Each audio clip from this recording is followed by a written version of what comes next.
So here we are today, coming into our reporting for the Report Back and Sustainability webinar. Very excited to our day one of our 2 days of Report Back. We are just going to be walking through each of your projects today. But before we start, I just wanted to orient you to Zoom. I'm hoping that everybody is fairly comfortable with Zoom. But you'll notice you have some video controls. One being, your starting of the video. You can unmute yourself, mute yourself, and of course, you can share your video or not share your video. You can also chat in the chat box. So we encourage you to take a look at the chat box to see if there's any messages there or any questions I'd like to post. I am happy to pass over to Ash if Ash is prepared to continue on. I wanted to give you some breathing room to join in. Thanks so much, Laura. And I apologize, I had some IT issues this morning, did some quick PDSAs and figured out that my puppy had knocked out the connection to my router. But now I'm back online, and thank you so much for starting and getting going. So as Laura mentioned, we are using Zoom today, and we're just orientating you to this platform. If you do have a question throughout the meeting, please use the chat function, which you'll find in the bottom right-hand corner. It's that little talking bubble. One of the E-QIP team members will be monitoring the chat box, and we'll be happy to answer your questions throughout the presentations. We do ask that as a courtesy to the presenters that you do use the chat function if you wish to have a question as opposed to actually speaking. If we could just go to the next slide. Are you seeing the slides? Great. Yeah. I am seeing the slides. So great. Our agenda for today, we're just going through the welcome and introductions of the E-QIP team. My name is Ashley Coster, Ash Coster. I'm the E-QIP program manager, and I'm joined today by our lovely coaches. We had Laura start us off, Noshava Degani and Debbie Bang, co-directors of the program, are here. Amy Patel, co-program manager, Abel, Linda, Rishi, Melanie. Whom am I forgetting? Is that everybody? I think that's everybody. Yeah. So we've got a great bunch here. We're really excited to hear you share your work that you've been so diligently been working on these past couple months. I know there's been definitely some challenges with COVID and everything else, but we are very excited to hear back from you today.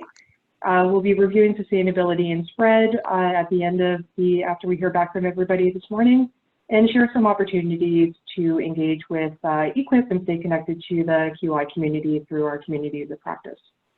If we could go to the next slide.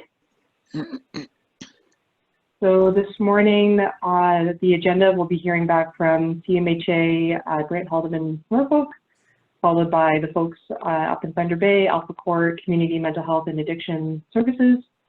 Next up is CMHA Kenora, followed by our Sustainability and Spread.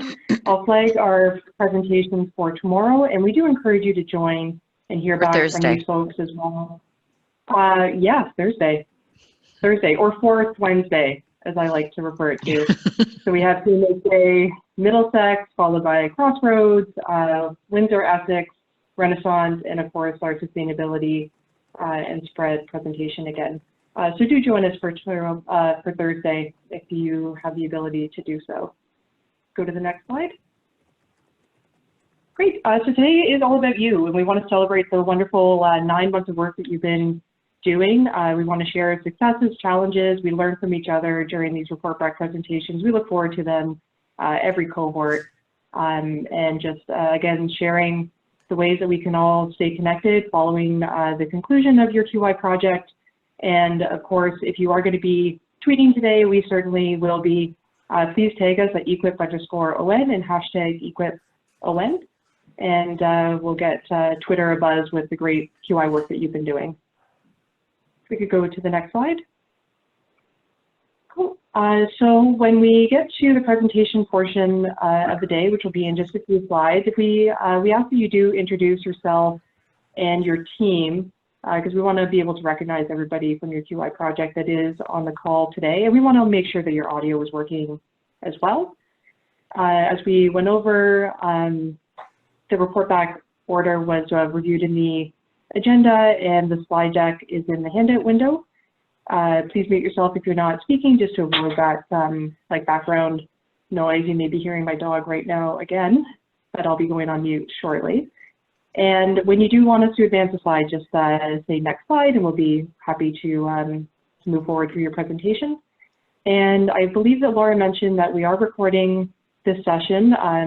Please turn on or off your camera as you choose to do so, but we are recording, and we'll be sharing these report back sessions on our website as well as our YouTube channel, because we want to be able to share what work you've done with the greater QI community, because we learn from each other this way, and we do want to celebrate your success. If we could go to the next slide. Great, so that brings us to the report back session of the morning, and we're going to start with CMHA Brant Haldeman Norfolk, which I believe is Kim Dillon and team. So if you want to introduce yourself, I'm happy to pass over the mic to you. I'm looking forward to hearing back. Okay, hi, I'm Kim Dillon, and I am the manager of the Community Support Services program in Brantford. Now I've got the headphones on, but maybe I'll do a test to see which sound quality, if I take it off, is the sound quality good like this? Okay, then I'll just leave it and not touch anything. Also on our team is John Ranger. He is our Associate Executive Director, and he works out of our Haldeman Norfolk site. Christine Gadsby, Diane Hewitt, and Hannah Wiersma are all our case managers who have worked with the team. Diane comes in from our court support program, so brings a slightly different perspective. And Christine and Hannah both are on our community support services team, and wear a couple of different hats. So that's our team. Next slide. So, you know, Sue is a fictional person, but you know, we hear very regularly when we start working with people that they've waited far too long for our case managers to be assigned. Very common that they're waiting over 300 days before they get a worker, and you know, the client feels that that's too long, and we agree. And we often hear that people deteriorate while they're waiting for our services. Next slide. So our problem statement is that at the Brant site of CMHA for over 10 years, people routinely wait over 300 days for community support services or case management services. The health and well-being of the clients and their family are at risk, and their recovery possibilities are negatively impacted. So this is demoralizing for clients, staff, family, and our other community services. Next slide. So our aim statement is to reduce our average longest wait time, it's a bit of a mouthful, for service from 300 days to 150 days before March 31st, 2021. Next slide. So we did a number of diagnostics. We did our diagnostics with our full case management team. So it was a room full of people. It was very exciting, very energizing. And so we went through and we did the fishbone, and from that we created the Pareto, and we looked at a whole bunch of different possibilities. And what our top three Pareto reasons were that there are unclear reasons and pathways to move people out of our case management services, that the different case managers approach case management in different ways. So we don't necessarily have a high level of consistency among our case managers, and we're seeing very complex clients. And over the years, they seem to get just more and more complex. Next slide. And there's our fishbone diagnostics. So we see some community things of, different lack of places to transition people. We see a lot of social determinants of health. We see complex clients. We have a hard time sometimes locating clients. When we talk about the team, again, those, not consistent approaches, that we don't have enough case managers. We've started to do a lot of outreach to different agencies, and that has impacted our ability to service our, I'll say, core clients. And then we have some process issues that impact that wait list. Next slide. So we discussed a variety of change ideas, and we put the one that we chose on the top, not surprisingly. So we decided that one of our ideas was that, clients who have been with the same worker for an extended period of time, that we could change workers. And I'll talk about that a little further, but some of the other ideas that we decided we looked at but decided not to implement at this time. We may well come back to them because I think they're all good ideas. But we talked about doing a drop-in program for clients who are waiting or for clients who are moving towards discharge. We talked about reviewing some of our case management standards so that we have more consistency among our staff.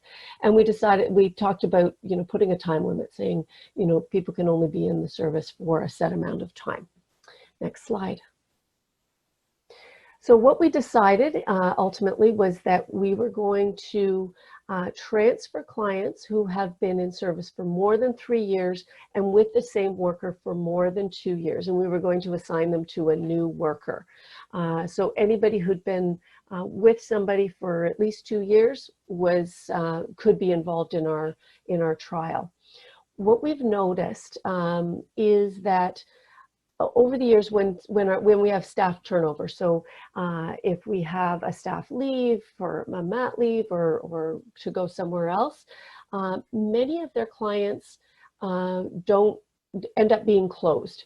And so we started questioning whether, is it that the clients are really still needing that support, or is it that it's comfortable and they like their worker, and ending that relationship is challenging, and people don't like to say goodbye, and the workers don't like to say goodbye, and they still see that there's work to be done, but people aren't moving along. And the other thing that we questioned is whether if people are going to new workers, their colleagues are seeing the work that they're doing, because often the work is very independent. People are off working and not doing things, and the only time that you kind of go, oh, you do that is often when people leave. So we thought that this would be really helpful, that we could open conversations between the workers about the work they're doing, and that would make the staff more aware and may lead to more consistency. So how will you know when change has been improvement? Well, that our wait times are decreased. Evidence, I think I just talked about that. And so assumptions, risky assumptions. We knew that sometimes, if we assume that by somebody closing, when we try to transfer them, it means that they don't need work, is not accurate. Some people are just very anxious about meeting someone new, and they'd rather leave than deal with that anxiety. We did see that that movement was also a skill that people need. Meeting new people, making new relationships, that those would be good skills for our clients in the long run, even though in the short run it would be challenging to change workers. Next slide. So our measure, our primary measure obviously was that people are waiting less days for service. Some of the other process measures that we were going to be looking at as part of that is, how many of the transfers resulted in discharges, and conversely, how many did we end up with successful transitions to new workers. We were going to look at some OPOP questions related to the client satisfaction. And the other thing that we were hoping is that with the new worker, you know, as you're long-term with a worker, you know, the work gets a little stagnant. You just kind of, you know, go with the flow. The worker may not challenge, or the client may be a bit stuck, and the worker a little tired and burnt out of dealing with that client.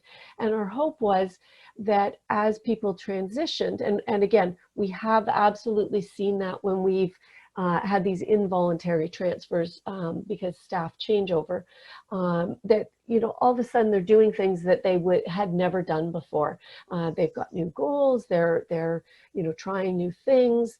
And so we were hoping, we were going to look at OCAN goals post-transfer to see if we're getting different types of goals and things like that.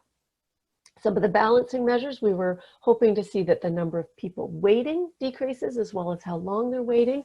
And we also had a staff survey to give us some feedback. And so we were going to look at some of those process questions based on staff feedback. Next slide. So we collected a whole bunch of data. I dove into EMHware, our software database, and went back to April 2018 to look at how long people were waiting. And you see that things bounce around, and, you know, a fair bit, and it looks like there's data missing. And it's part of how we gather data. This only shows, you know, when people were assigned. So we have some months where nobody was assigned from the wait list. That's what that gap is there for. And what we're hoping is that, you know, those high peaks start to, of the longest wait time, start to come down over time. Next slide. So some results and highlights. So not surprisingly, I'm sure we're going to hear this a few times today. The pandemic got in the way. So we were just getting ready. We were having conversations with clients about doing the transfers. And our agency at mid-March moved to no face-to-face. And given the pandemic and the stress of you know, moving to virtual support for people, we determined that it was not fair to also give them a new worker at this time of heightened crisis. So everything just kind of stopped, you know, immediately. But we do have a few little results. So we had identified 8 clients who were going to be transferred to new workers. 3 of those clients have no idea. There was no discussion, but 5 had discussions. 2 of them were very unhappy about that idea. It is not a terribly client-centered approach in that we're taking that decision-making out of their hands, which is not really in keeping with our philosophy. But we were hopeful that once we explained our rationale and went through everything, that people would be understanding. But 2 were very, very unhappy about the idea of the transfer. 2 were in the process of planning those transitions, and 1 client had decided that yes, they would be closed. And we were not surprised that that person had decided that they would be closed. They were probably ready. Next slide. Some other results. So we attempted to do a focus group with, not specifically with the clients who were being transferred, but a broader scope of clients, to ask them questions about, you know, how can we help them to move through? How are we assisting them? You know, what are some of the things that we could do better to help move them from our service to elsewhere? Nobody came. As sometimes happens. So, but we took those same questions that we were planning to use in the focus group and individually gave them to clients through their case managers or through some of our other programs. And so we got some data from that. You know, there were no surprises. You know, we didn't get any. Oh, we did have coffee and food. We did. We had food. We had coffee. Yes, and Tim's cards for them. Nobody came. So, you know, but we did get a few ideas, and you know, it was nice to hear from people, and we may revisit that idea as well. We also got some staff feedback. One of the big things was, you know, we were moving too fast, that, you know, we had timelines with our project, and so people were concerned that we were moving a little too quickly, and that if we were going to do this type of work, that we should be telling people sort of from the beginning this is likely to happen down the road. And that is something that we will start to do once, emotions come down post-COVID. Next slide. So some of the enablers that, we found, the frontline staff were very supportive of the project in general. They don't like the wait list any more than anybody else. But when we pushed them and had them do something that was personally challenging for them, something that they had to do, not that the E-QIP team was going to do for them, we got some really strong negative feedback. Some staff came on board and were like, yep, good idea. And not surprisingly, some were in the middle that, they didn't love it, but they were willing to give it a try and participate. But we got some very strong feedback. Again, this was unexpected, despite the fact that we kind of tried to, through, pulling them in with the fishbone and do, little trial balloons of this is where we were going. I think staff were quite surprised that this was what we decided to do. So, that longer phase in and having people be aware from the outset that, this type of transition is going to happen may have made it better for both clients and staff. We have our E-QIP team, but we also have a quality improvement committee, and one of their goals is to reduce the wait list. So, that's going to help keep us focused. And then, I guess, I don't know, is that this not an enabler? It's the opposite of an enabler, but the pandemic, both the stress that it caused and that change of no face-to-face, stalled us in our tracks. So next slide. So some of our next steps. So, we haven't, we are going to continue with our trial. We haven't set our timeline left, but once we move back into doing face-to-face and things have settled a little bit, we will look at implementing this trial. We want to look at some specific OPOP questions to see if that will help us in our data collection and moving forward. Like everybody, we're looking at very different ways of offering support to our clients, and it has been surprisingly successful. People have been doing well with just phone support. So even when we move to doing face-to-face visits, this virtual support is going to be in the mainstream now, and we're not going to be seeing people as often. And so that may allow us to offer support to more clients. Really one of the things we wanted to do during the pandemic was we assumed that the people that were waiting would be highly stressed as we moved into this pandemic. And so we assigned every single person who was on our wait list to somebody to follow up with them. And the outcome was about 1 in 5 said, yes, I need support, which was really surprising to me. Some people we couldn't locate, but lots and lots said, no, I'm okay. Thank you very much. Call me when you're back to, when you're ready to start working with me normally. So we're going to, collect that data, analyze it, and look at it. Obviously we're going to look at some of the other change ideas that we had come up with at the beginning and be open to other change ideas. And we did that whole, massive QI self-assessment. And so we will be coming back to that. We kind of, started looking at it, and then we needed to dive into our project. So it kind of got pushed to the back burner. And so we're going to revisit that to see if there's some opportunities that come out of that. Next slide. So who would benefit? So we're going to continue to update our staff and management teams. They got a little update that we're doing the report back today so that they know that we're still out there and we're still doing our E-QIP stuff. So, we'll do that via email. Right now we're not having staff and team meetings, but at some point they will reappear, whether they look as they historically have or whether they'll be more virtual. I'm thinking they'll be more virtual, but we'll be reporting back to our teams on that. John Ranger is our QI lead, and so he's on our team, so he'll be taking our information back to our Quality Improvement Committee.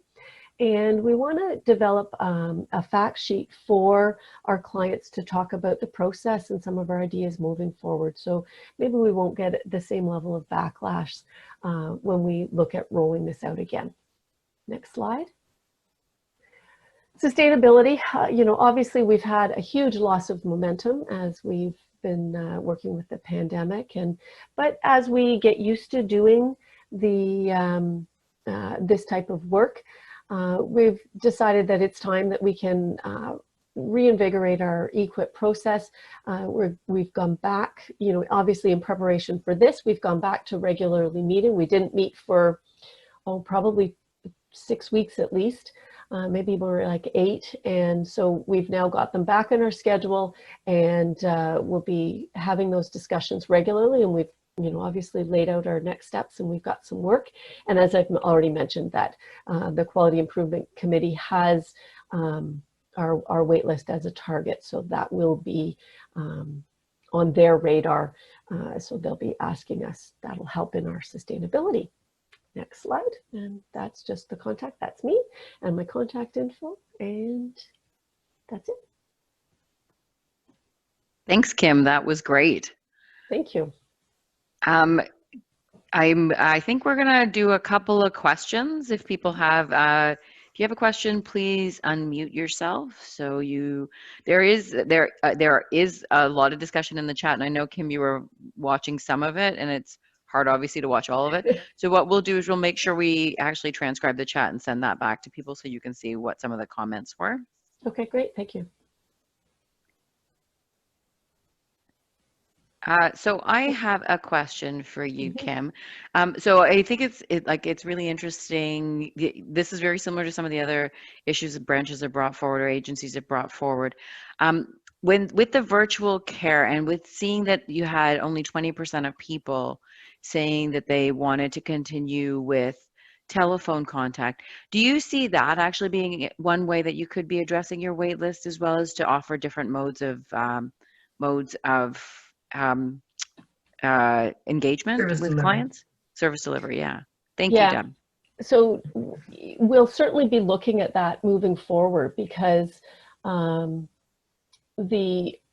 and just to be clear, the 1 in 5 was just folks who were on the wait list. That was not people who were in existing service. I should make that clear. And case management is very much a hands-on service. So part of why we were able to successfully support people that through phone support is because everything was shut down. We couldn't take people anywhere anyways, even if we were face-to-face. So, I think that it's something that we want to add, but this would never be a phone-only service, because it's just not the nature of case management. It's hand in hand, walking through the different places. But certainly we can see that, people are able to successfully do some of that work. So going out there, doing something with them, giving them some homework, and then saying, okay, we'll check in by phone next week and see how you've made out. And, may be able to service more people by using that kind of mixed method. Delivery, yeah. Kim, if I might as well, and congratulations to this team. It was one of the pleasures of working with this team was that the entire team was there to do the fishbone. So it was quite a unique experience having everybody there and getting that input. And then to have them want to play ball after they'd defined the ball game. It's an interesting finding. But anyways, so thinking back to, and John and some of the other team members might want to chime in as well, if you were going to give some suggestions to somebody who was just starting, so somebody who's coming into our next cohort on getting going, what would be the biggest lesson you think that would be helpful for them to hear from an alumni or a warrior like you two, like this group? The biggest thing seemed to be the pace. If we could slow it down a little bit,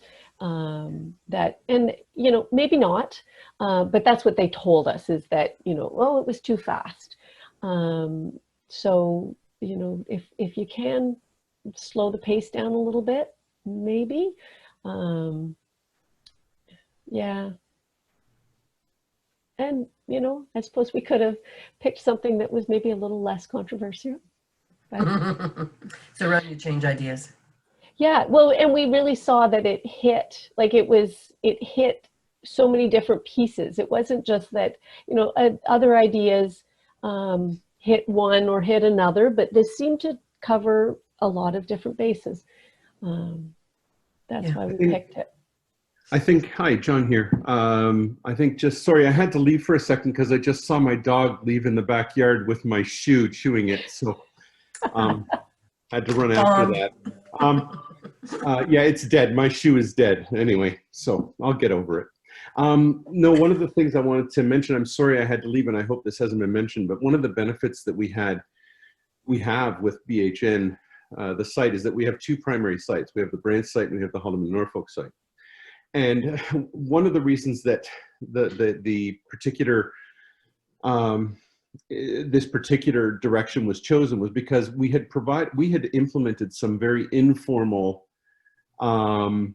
attempts at a drop-in program and things, not attempts, but actually implemented the drop-in program in HN, but it was done less formally. It wasn't done in the E-QIP model prior to getting involved. And so it was decided from the Brant team that it didn't make sense for them to do something that we had already kind of done down there. Let's try something new, because what we want to do is we want to, you know, we want to take the best of all the worlds. So we're wanting to take the best of the ideas that are being tried at different sites.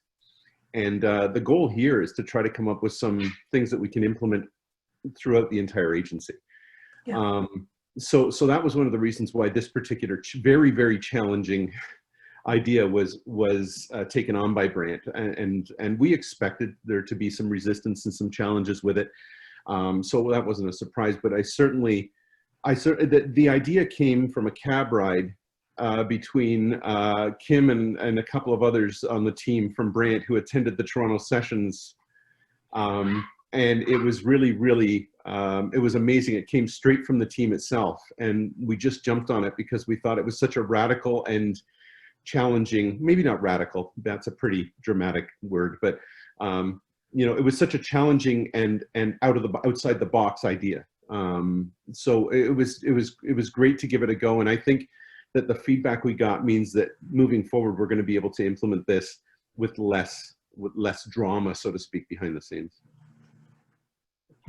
Thanks, John. I think you can also, I mean, part of this is, if you do find this to be successful, it's how do you engage clients early in that discussion around here's the process, here's how we see you moving through the system, here's where we see you to be in a couple of years, and we'll start thinking about stepping down your care or changing your service delivery, or how we're starting to transition you to a different type of service. Yeah. And recognizing that some people may say no, and then you're having that engaged discussion may give you a chance to see where there's opportunities. No, exactly. And I think Kim touched on that when she was doing the presentation, was that that's absolutely something that we all agree will make things a little easier. Is right from the start, people know how this is going to work and the reasoning behind it. It's not just an arbitrary decision. This is done because we believe it's optimal for your recovery, right? Absolutely. Yeah. And certainly the feedback we're getting from all the clients is they felt a bit blindsided. And so, you know, do as Melody's saying, you know, they were not happy with the change. You know, the short notice was part of the problem, but that they had no idea this was going to happen. They thought that, you know, barring, you know, death or retirement, they were with that person forever. And we've sort of knocked that on their ear. And so I think that threw people for a loop. And it's a very different way of looking at the service and looking at how it's delivered. And I think it's a good thing to challenge that, but people were very surprised. And so moving forward, if we're telling people, you know, that from day one, you know, chances are you're going to change workers at some point if you're in this long enough. And you know, we've always wanted staff to be talking about discharge from the moment of entry, but I don't think we always do a good job of it. Yeah. And so, you know, getting in the habit of having those discussions and talking about the normalcy of relationships change, and you know, you build relationships with one person and then you move on to a different person, and these are good things and these are important skills, but it's hard to say goodbye. Yeah. That's the bottom line. Yeah. And I think that, I don't even know if I'm on this. Yes, we can hear you, Diane. Yeah. Okay. I think that one of the things in court support and what we do is transition between court support workers and the diversion case manager. So we talk about transition really quickly in a program. So it's not that the agency doesn't have a history of some of that stuff, but in the community support program, that isn't one of those things. So we do have plans, and I think that that's what Kim was talking about, is giving a bit more information about how those transitions happen, because we do have that happening at the agency in different programs. So sharing that wealth of information is definitely one of the things that is planned. Yeah. So there's some good discussion in the chat. So as I said, we'll make sure that you get copies of that team from Brent, Haldeman, Norfolk, as well as everyone else. We'll just make sure that it's shared. I'm gonna now pass it over to the team from Alpha Court. Thank you, everybody. Hi, Thanks, Kim. Can you hear me okay? Yep. Okay, it's clear. Yep. All right. Thank you for putting the slides up. So I'd just like to introduce our team. Our project was on discharge plans, or just discharge planning. I'm Amanda Orr. I'm a program manager with Alpha Court. Maureen Kolbitz is also on the call. She's a program manager as well. Wendy is a step down worker with Alpha Court, mental health and addictions. And Rob works with long-term mental health and addictions. And Jen is also on the call, and she has a portfolio with long-term case management and our rapid program. I'd also like to give a shout out to Nicole Latour, who is our executive director. She's also on the line. So thank you for your support during this project, and thanks for coming on the line. Wendy and Maureen will also be assisting me with this presentation. So we're gonna go back and forth a little bit. But next slide. Yeah, so it was funny. This quote came to me early on in our work with the E-QIP project, and I thought it was very fitting for discharge plans. When we first started out with E-QIP, it just really fit the essence of our project around discharge planning. So, and I thought it was twofold. So the idea that if we begin with discharge in mind, we can better plan for our future as an organization and also the future of our clients. The hope being that we can support clients in their journey to independence and no longer require our service. But it's also a reminder not to lose sight of our long-term goals amidst the day-to-day part of our job. Next slide.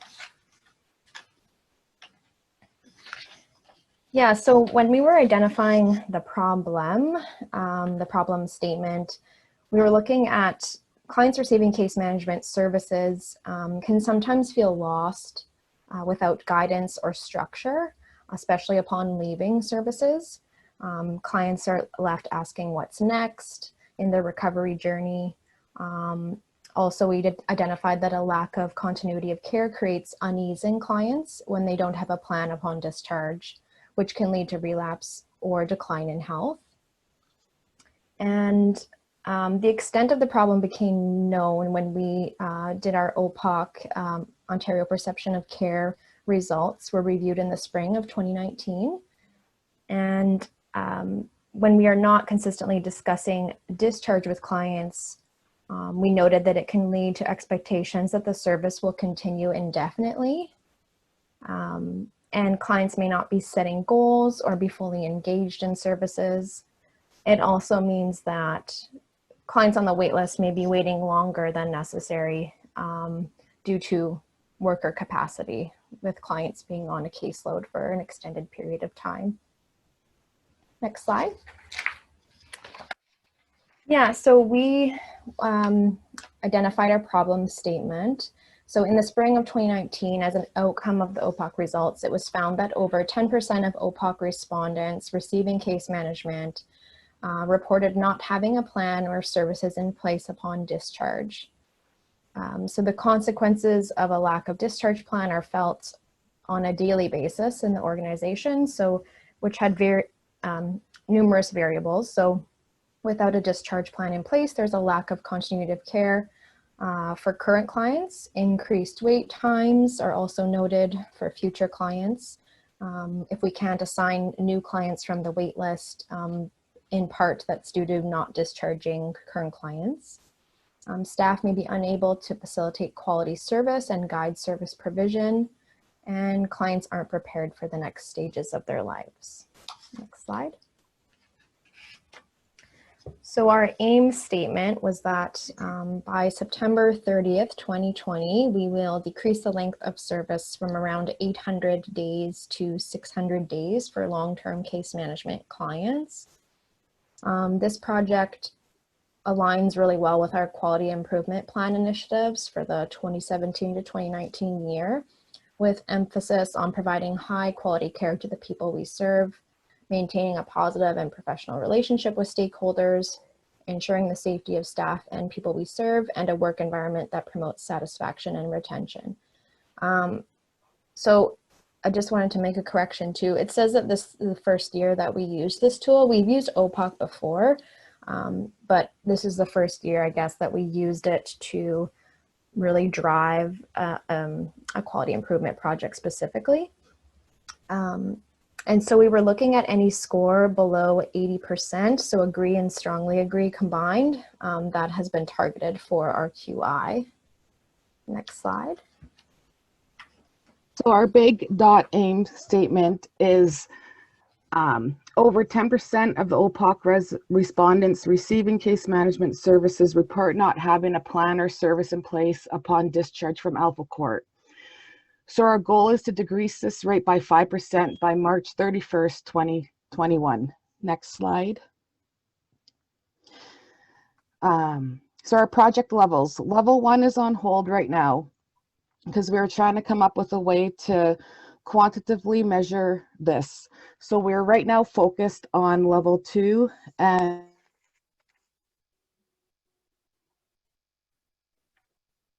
Wendy, you're on mute. sorry. That's okay. You were off mute and then you went on mute. So we heard the Weird. beginning. Yeah. Okay, so I'll start this one over. Sorry. Level 1 right now is on hold because we are trying to come up with a way to quantitatively measure this. So we're focused on level 2 and 3. As you can see, we have not decided on a number for level 2 project level statement, and this is to be determined. So level 2 is increased wait times for future clients. By September 30th, 2020, we would decrease the wait times, which we're deciding of long-term case management clients. Level 3 is clients are not prepared for the next stages of life, and by September 30th, 2020, we would decrease the length of service from around 800 days to 600 days of long-term case management clients. Next slide, please. So here's our run chart. This graph pertains to level 2 project level, increased wait times for future clients. This run chart depicts our wait times by month from April 2019 to March 2020. The orange line represents the medium wait time, and the blue line is the range of wait times from those dates. Wait times climbed and then peaked in September 2019 and again in February 2020. This could have been affected by many variables, capacity of current case managers to take on new clients, an uptake and amount of referrals being received, time of year, staffing, discharge of clients or not. Next slide, please. This graph pertains to the level 2 as well, Increase wait times for future clients. This run chart represents the wait times by week. As you can see, there is a large variability in wait times. We still need to look further into this data to see what might be occurring here and why it's like all over the board. Next slide, please. This graph pertains to our project level 3. Clients are not prepared for the next stages of their life. This run chart represents the total discharge by withdrawal from services or no-show. Explanation of jump in discharges could be that a discussion of inactive clients occurred with the case managers and formally discharged in the system on that date. Next slide, please. Okay, so I'll discuss these next few slides. So it's really small, but I'll just explain a bit here. So this is the information on reason for exit from services. Noting the 24.61% is dropout / no-show, with following a close second at 15.23% being mutually agreed upon for exit from services. So with the dropout and no-show, typically that's where engagement just stopped. The worker's not able to contact and the file's been closed.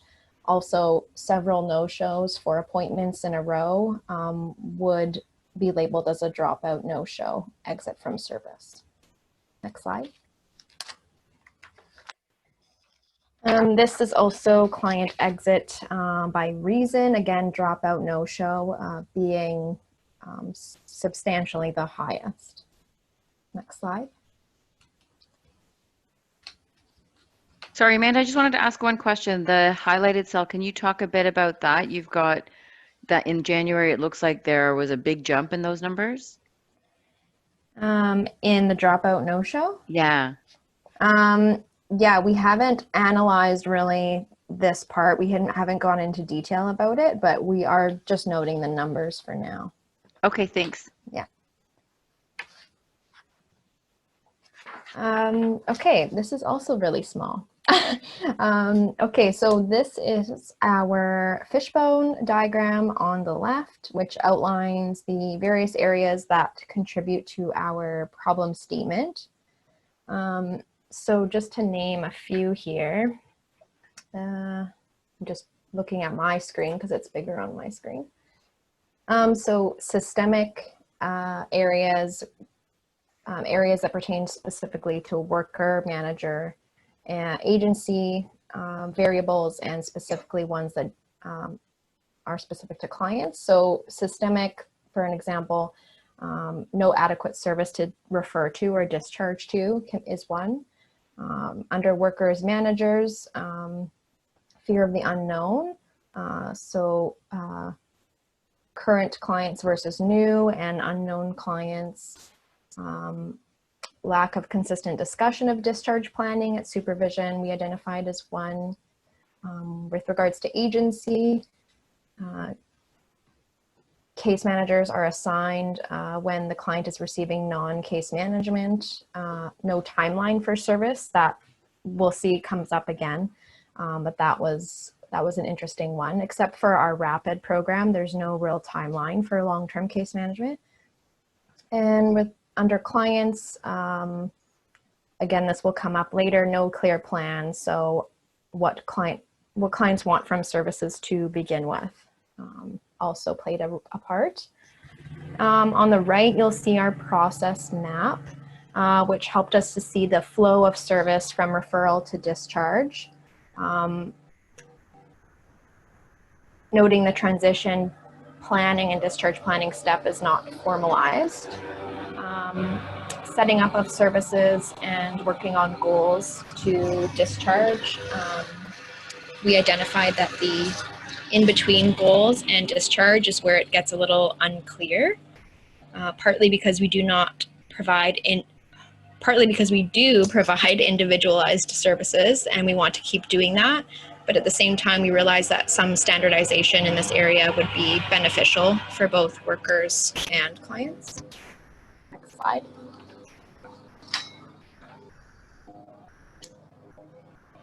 So we took the fishbone diagram and created a staff survey so that staff members outside the E-QIP team could be involved in our process. We got a really good response rate for this. Staff were asked to select their top 3 areas that they feel needed to be a priority, or what caused the most issues in terms of discharge planning. And from here, we were able to identify the root causes of our discharge planning challenges. Next slide.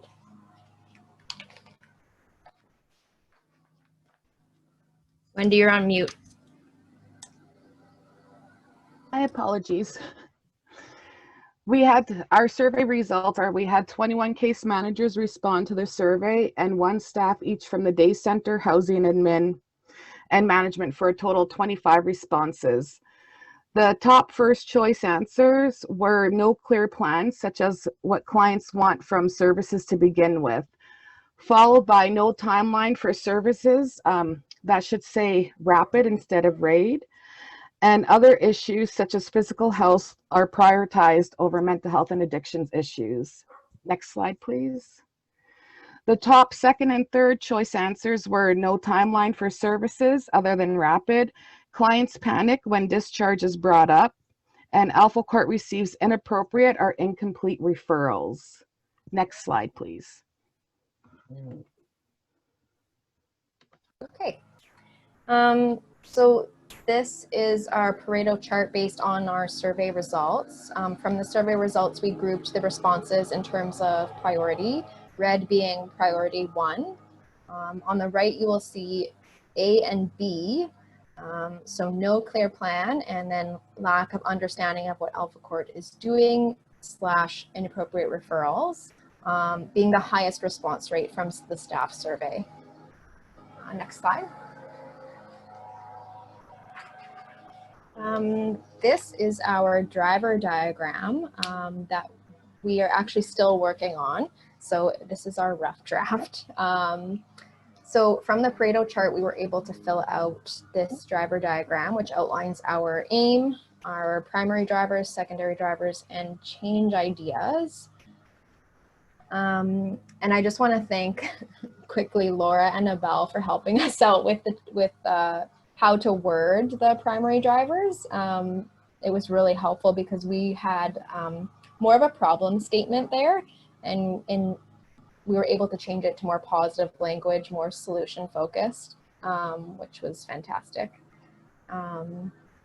So just if I'm pulling out just one of our change ideas to just quickly go over. So we have there refresher education with staff around SMART goals. So we worked on breaking this down into smaller chunks. We talked about use of a tool that's available online called Getting in the Driver's Seat of Your Treatment. There's a goal section in that document that we sometimes use with clients, but not consistently. So we talked about maybe adapting that to our own work. Developing SMART goals for our services. We talked about discussing this at a staff meeting, questioning whether to make use of SMART goals or some kind of template a mandatory thing. We talked about how often we would do refresher training with staff on SMART goals, whether we would use EMHware to help us out with uploading documents like that. We talked about getting buy-in from staff. So as you can see, each of the change ideas really, if we delve into it in more detail, it can be a lot of mini steps to actually get to that.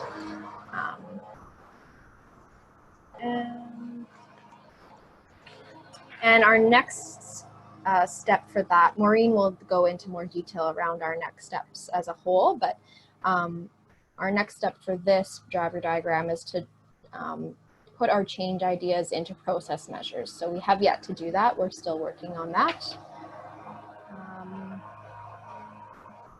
Yeah, next slide. Oh, and that's just more of our driver diagram. Yeah. Maureen is up next. Okay, so once we have determined which of the change ideas we're going to implement, Of course, in order to be successful, we need to ensure that these changes are going to be sustainable and identify next steps for implementation. So we need to complete the brainstorming of the change ideas in our driver diagram, as Amanda has just alluded to. Flesh out the details of the change ideas. Some of them are low-hanging fruit that we will be able to implement fairly easily, and others will be more complex and involve a change in policy, change in our orientation, etc. Well, we also need to prioritize the change ideas, looking at prioritizing the change ideas to get the most impact for our aim. And we can use the impact effort grid for that. In other words, which changes will have the most impact, which will require the most effort, and determine from there where we should start. We need to determine what is the process measure for our change ideas. Change the ideas into SMART goals. For example, how do we know that we're doing it, making a positive change? To see if the change ideas are impacting our goals. And start implementing the change ideas based on the priorities we identified. Monitor our progress over time.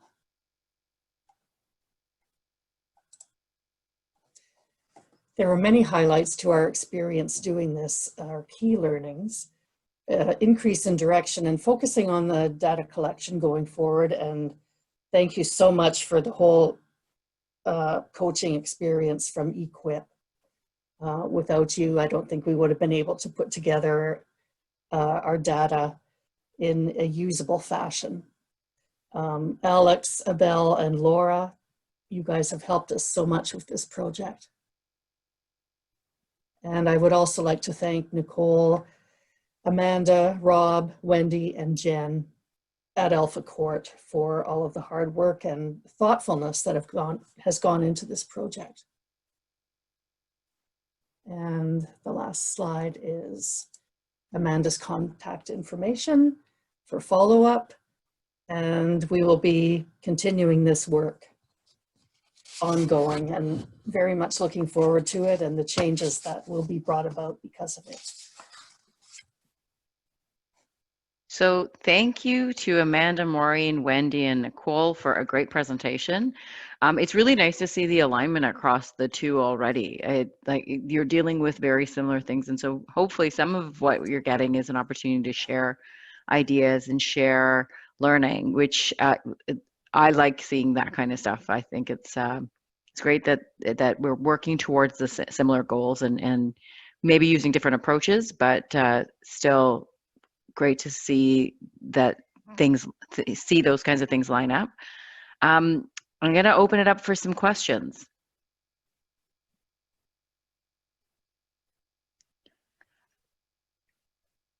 I'm going to ask one question. Just you'd mentioned that the continuity of care is still something that you're trying to figure out how to measure.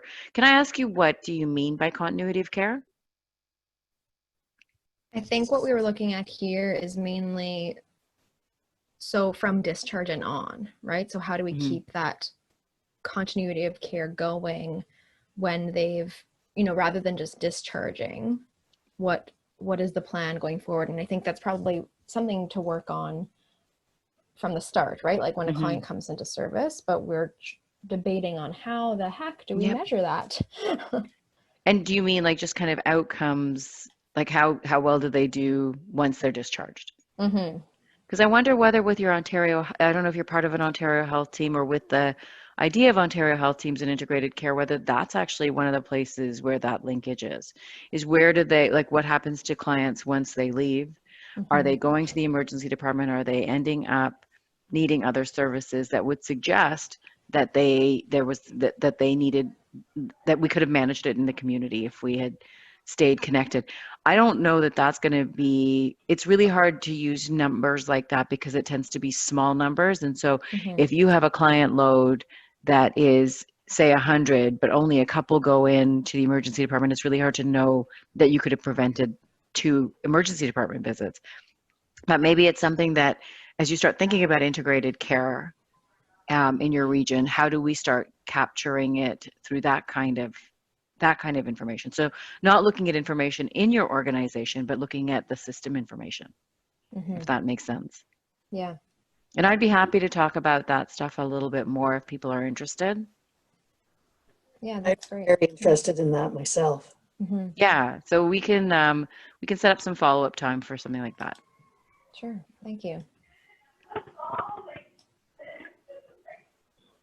So I have a question, actually. The things that struck me at the outset of your presentation today was that your executive director was present. And to me, that speaks a lot of volume about engagement from that leadership level in your project work and the success and the resource that you have to be able to do this. So instead of advice that you might provide to other teams that are venturing into the QI capacity building realm, what might you suggest, either you, Amanda, from your perspective, or Nicole, if you feel comfortable answering the question about what you feel are those pieces that enable project progress and success from a negative sponsor perspective? I can go first with my thoughts if you want. Yeah, okay. Yeah, so in working with the team, I think, and we've talked about this as a team before, that working on getting that buy-in from staff, from frontline staff, is really an important piece, and that is at least one of the keys for sustainability, for sure. And something else I was thinking about too, and which we've also talked about as a team, is having those working meetings is really important, because we'd meet and talk about what we would do, but then we would get things distracted us in between meetings, right? So it's all about just making time to actually work on it, because we're busy, frontline staff are busy, we have other things to work on. So I think really taking advantage of the time we have when we meet and getting things accomplished at that time is important, and something I would advise other teams to do.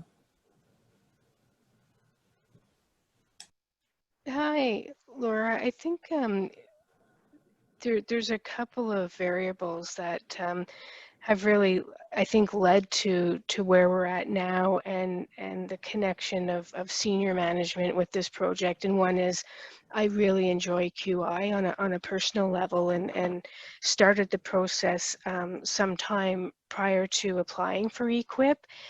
But when I went to the executive sponsor session in Toronto, it was mentioned that the executive sponsor is really somewhat at arm's length, which Maureen knows I struggled with initially, because I love this stuff. But then I realized that really the information and the expertise in terms of client service provision comes from the front line.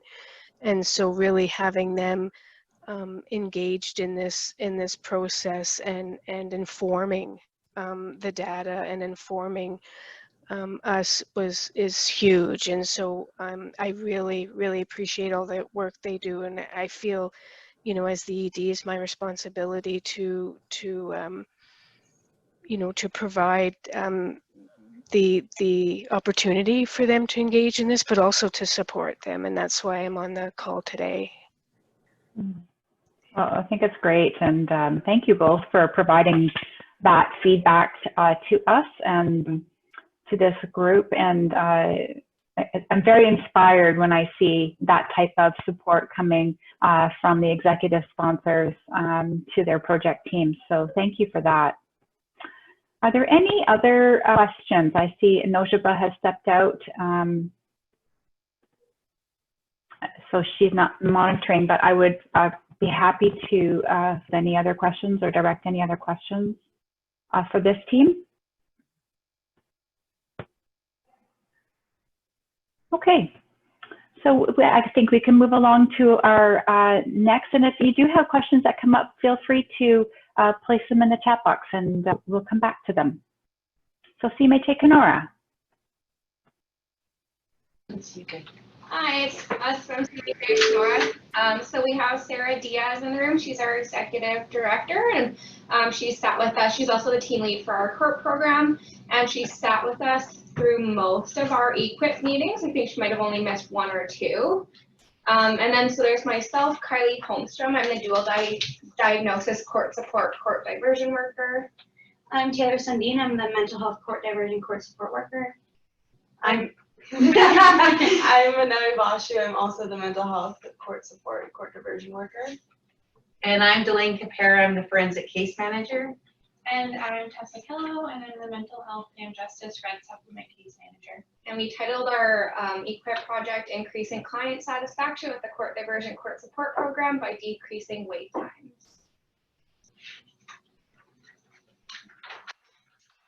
So we'll jump right into it. We all have our own little slides that we're going to read. So our problem statement that we identified is that in our fiscal year of 2018-2019, in the OPOC surveys, 63% of CMHA Kenora District court support, court diversion clients indicated the wait time for intake services was not reasonable. So on a monthly basis, the clients indicated that they weren't receiving the appropriate level of responsivity. We found a median of 25.5 days from April 1st, 2018 to March 31st, 2019, which is created for clients to access specialty services we noticed in return was causing recidivism and the overuse of criminal justice system. For example, like clients returning back to jail, we noticed, and lawyers being retained a little harder for them. So our aim statement is to reduce wait times to receiving services for the court support court diversion program from 25.5 days to 10 days by June 30th, 2020.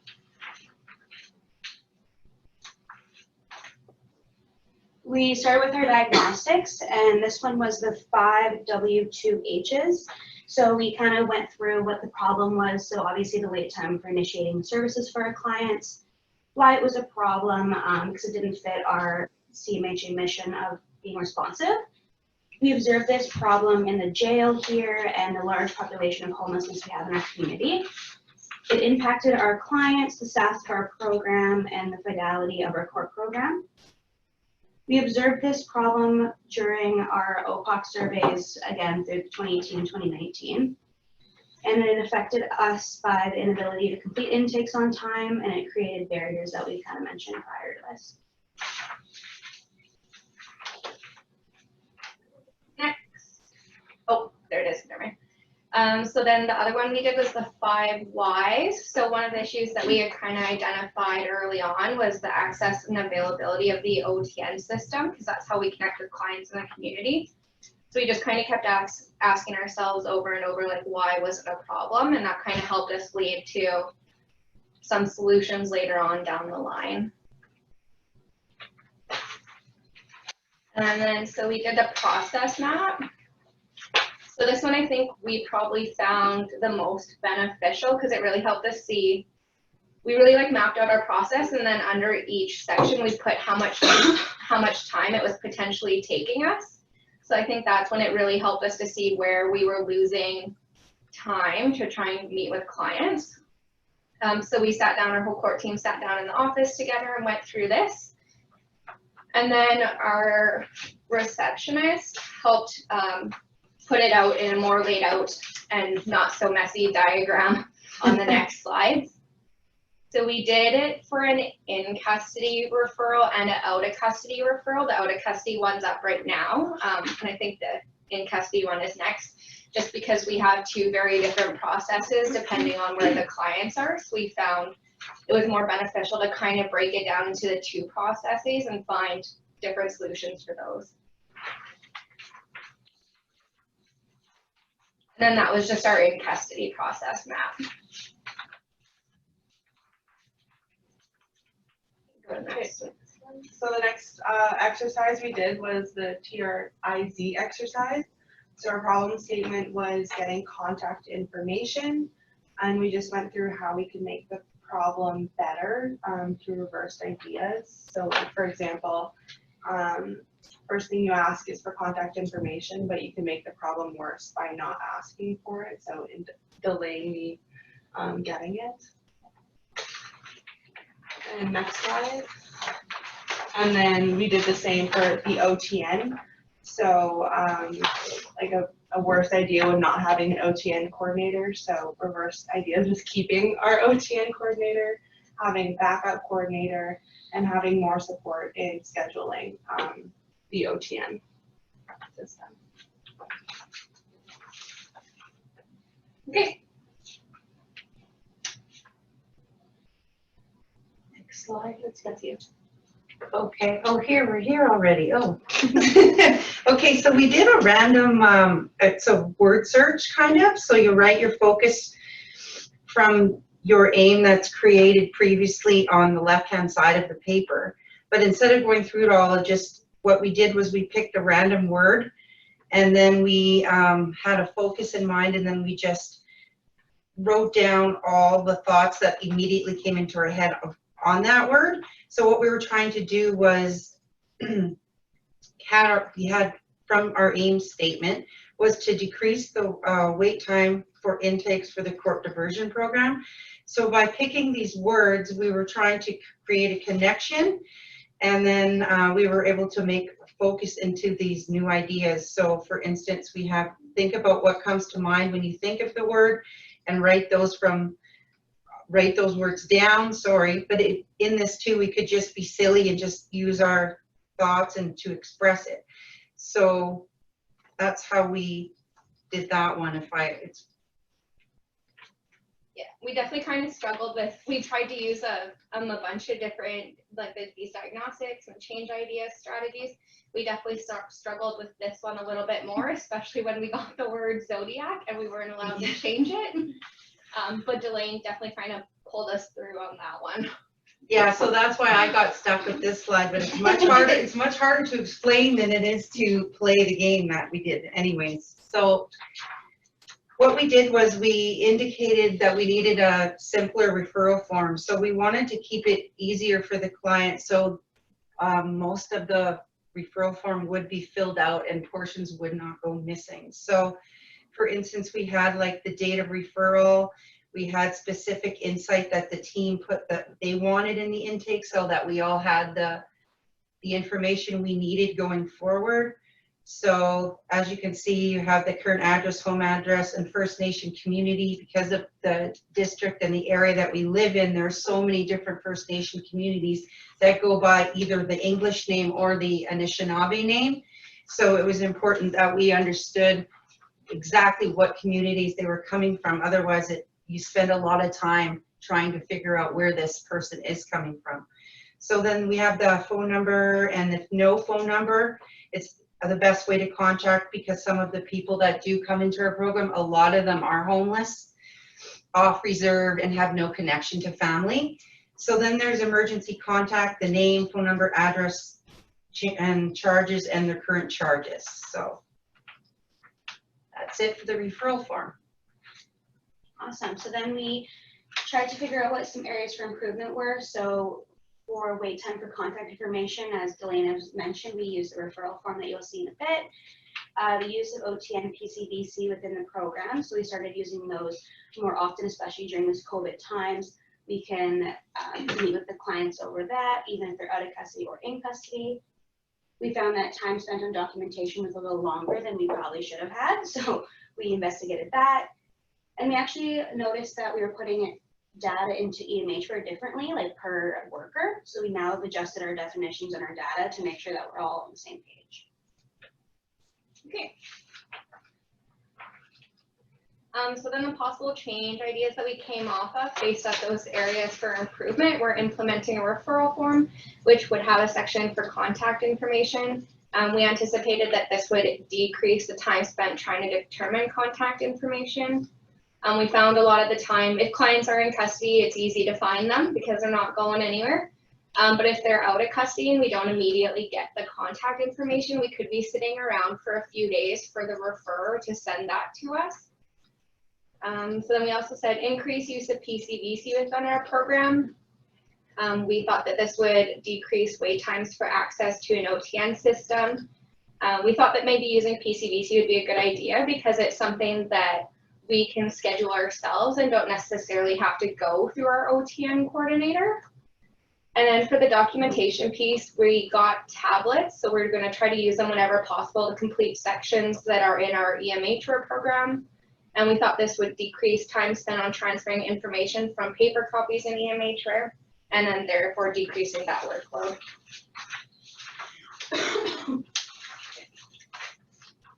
Next slide. So these are our measures. Our outcome measure is reduced number of days waiting for intake. And our process measures are the number of times the referral form is used versus previous referral methods, which usually come in through the email or by phone. And the other one's the number of times referral forms came back with accurate contact information. And the number of times OTN/PCBC is used. Okay.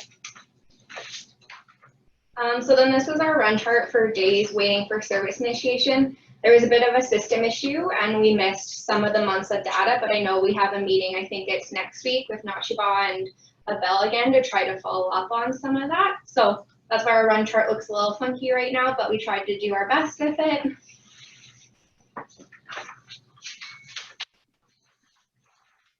So our results and highlights, we currently do not have updated data as we have just implemented our new referral form, and we're still in the process of trying to use OTN and PCBC more often.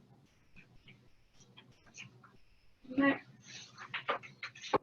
So this is the referral form that Delane was talking about earlier, and it just kind of shows the different sections that we thought would be most beneficial for what our program would need without overwhelming people so that they wouldn't use it.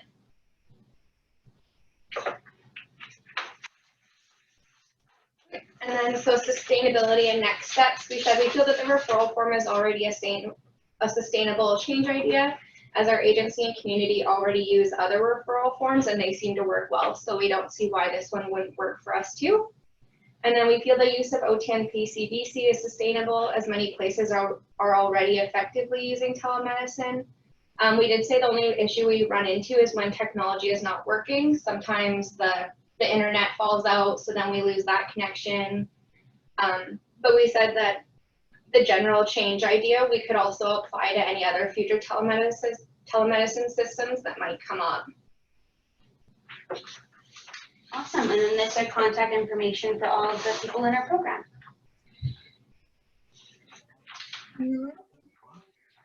Thank you. I'm on mute. No, I don't have any video. I'm just listening.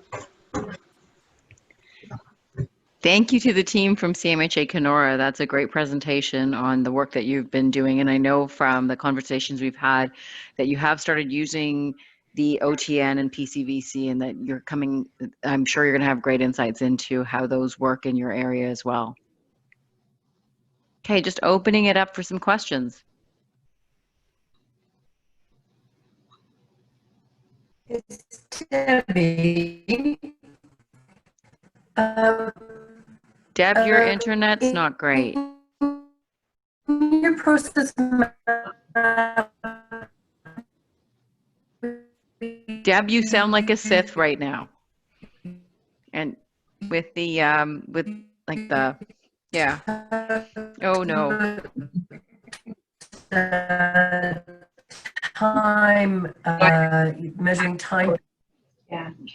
Deb, we missed most of your question. Sorry, we just couldn't hear you. Right. The internet Maybe was I'll type going in my question. Sorry, what's the question? I think she's trying to type it in now. Okay, perfect. Someone said, hey, they look like opposite.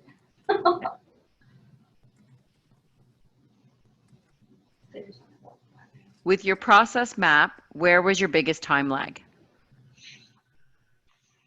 I think part of it was the contact information, because we said sometimes the lawyers will just send a referral, but saying, can you meet them? So we have to say, where are they? Do you have contact information for them? And it can be a few days to even get that back. Also, we found the documentation took a little longer than we should have had it, so that's why we got the tablets in place, so we could just do it right on the eMature site instead of having to scan it in and put it into eMHA every time. And then I think the other one was the OTN, just because there's a lot of coordination that has to go on. And then even if our system's working, we've had times where we were trying to connect to another community and their OTN, they didn't know where their OTN coordinator was, or their OTN system was down, or it's busy. So it was that part too. I know from the conversations that we had, you had also tried to set up, I think when you were using OTN within the court system, it was better. Is that right? Like when people were still in custody? Oh, yes. Yeah, the OTN was working a lot better to connect to the jail, and the PCDC we use for the out of custody clients more often. Okay, that's great. Yeah.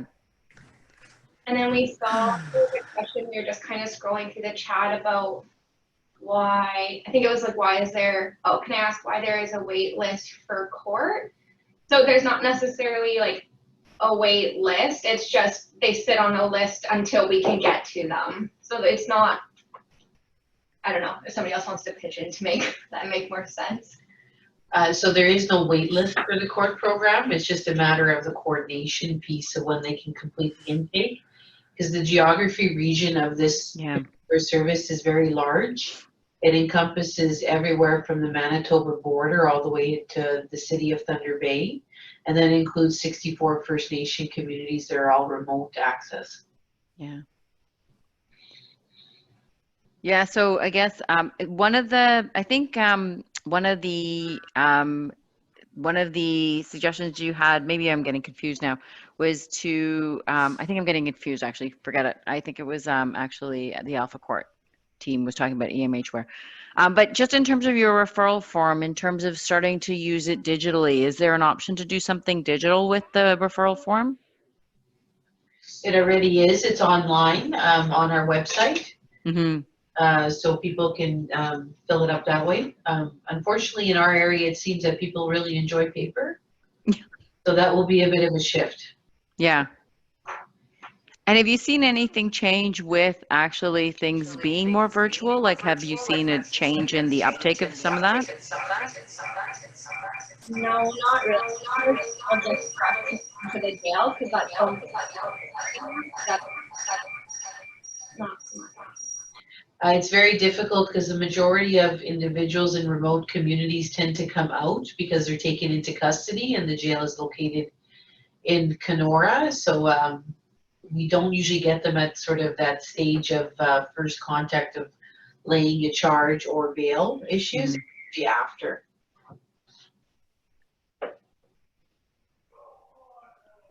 I had a question just about your use of the TRIZ exercise, because actually I quite like that one. Did doing that exercise, talking about how you could make the problem worse, did that give you any new insights as to what you could do to make it better, or did it reaffirm what you were already thinking? We're just looking at it again right now, real quick. Okay.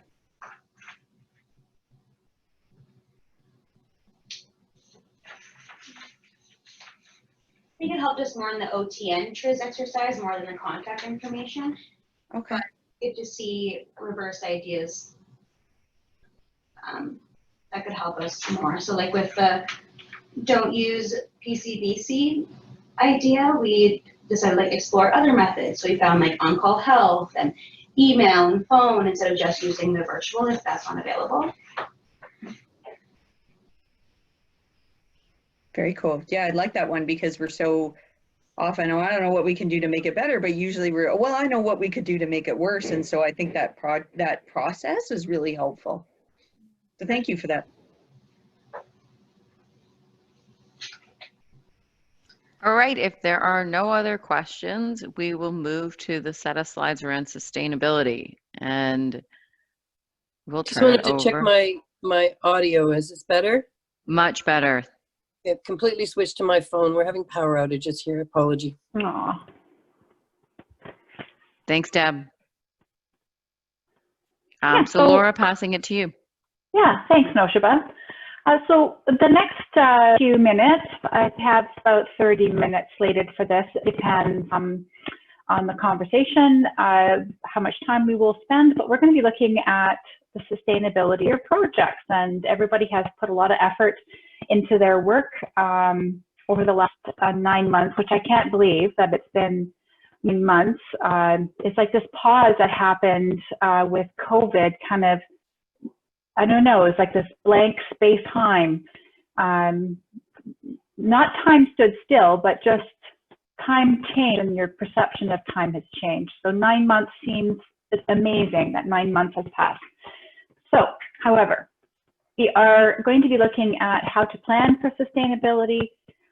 We are going to actually walk through the Sustainability Planner tool on screen to familiarize yourself with it. It's a really great tool, and I'm excited to share it with you if you haven't already taken a look at it. We are going to talk about next steps for sustainability and some things you want to kind of look at and focus in on, and you'll find your groove in terms of what you need to focus in on for sustainability in your own context of your E-QIP project. So this kind of gives you a broad gamut of things to look at, but you will look at those pieces that are important to you as a team as you discuss what looks right for you in terms of sustaining your project. We're going to be looking at Ontario Health Red Planner. We'll spend a few slides of time on that, and then we're going to take some time at the end to talk about how you might want to share your work and opportunities to stay connected with us in our E-QIP community, and as well noting that already today there's some obvious connections that can be made between project teams. I'm looking forward to having those discussions after today. Next slide, please. So this is a tool or a infographic that you're very familiar with that we've been referencing since we started in September. And these stages that we've gone through, we've got preparing for QI, looking at, and we saw examples of the 5W2H from CMHA Kenora today, working on completing those project improvement charters. Then the tools that you've used to understand your problem, we saw fishbones today, we saw 5 whys, process maps, Pareto charts, and statements. So you guys have used that whole gamut of tools to help you understand what it is that you're trying to accomplish. And then measuring and understanding your system, so looking at the family of measures, so outcome, balancing, process, and then developing your measurement plans, and really enjoyed seeing run charts today. Very great way to visually tell your story. So thank you for your run charts and speaking so eloquently to them. It tells us that you have learned what we have shared with you. Developing and planning solutions. Again, we talked about those TRIZ exercises is a really good tool. The random word exercise and the impact grid was also referenced today, and helping us understand whether those changes that we are making will actually improve, result in an improvement. And then testing and implementing changes as we work through over the next several weeks, testing out those change ideas, those plan, do, study, act cycles. And then what we're going to be talking about in the next little bit is this last piece at the bottom, which is your sustainability and spread. And having said that it's at the last and at the bottom, it doesn't mean that you stop paying attention to during the first stages of your QI project, actually thinking about it right from the outset. And so I just wanted to say, although it's at the bottom, it doesn't mean it's the last thing you think about. So next slide. Before I talk about the typical improvement frustrations, I just wanted to say to my coaching team that with me today, others that are on the call, if there's something that you feel strongly about, like to share or add to, I would encourage you to jump in either in the chat box or unmute yourself. This is a really great conversation. So I'm just saying that. So when we're talking about those typical improvement frustrations, there's two of them to talk about. One of them is that improvement evaporation effect, a lack of sustainability, where, for example, you create this QI project, and person on that team who is responsible for a major part of the change actually leaves the organization, and then the improvement evaporates and you're not able to sustain it. And then to just go back to what you used to do. The islands of improvement effect is that lack of spread. So this poor little fellow is sitting on an island out somewhere in the lovely tropics, and he is all by himself, and he's doing things his own way and has no way of sharing his tropical paradise with other people. So making sure that there is a way to share and the work that you've done within your organization, for example, or even within your community or with the actual full sector where possible.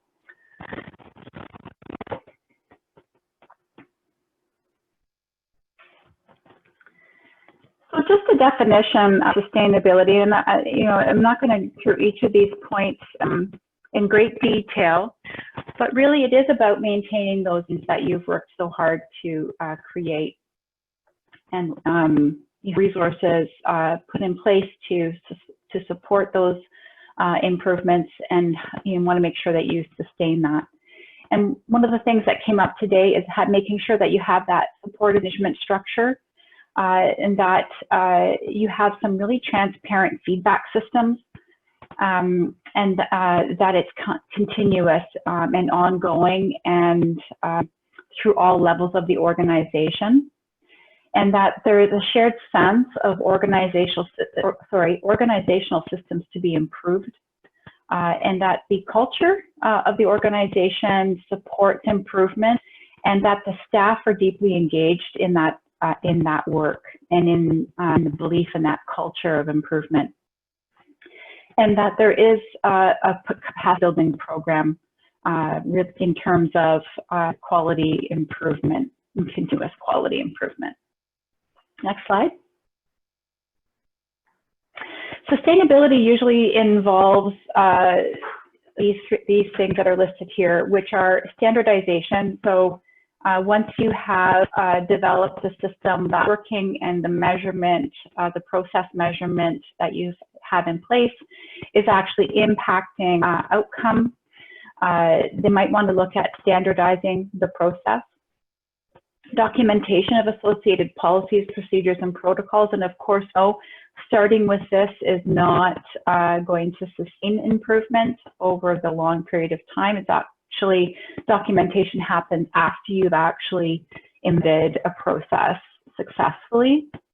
And regular and repeated measurement and review so that you can ensure that the change is sustained and the change becomes part of team practice.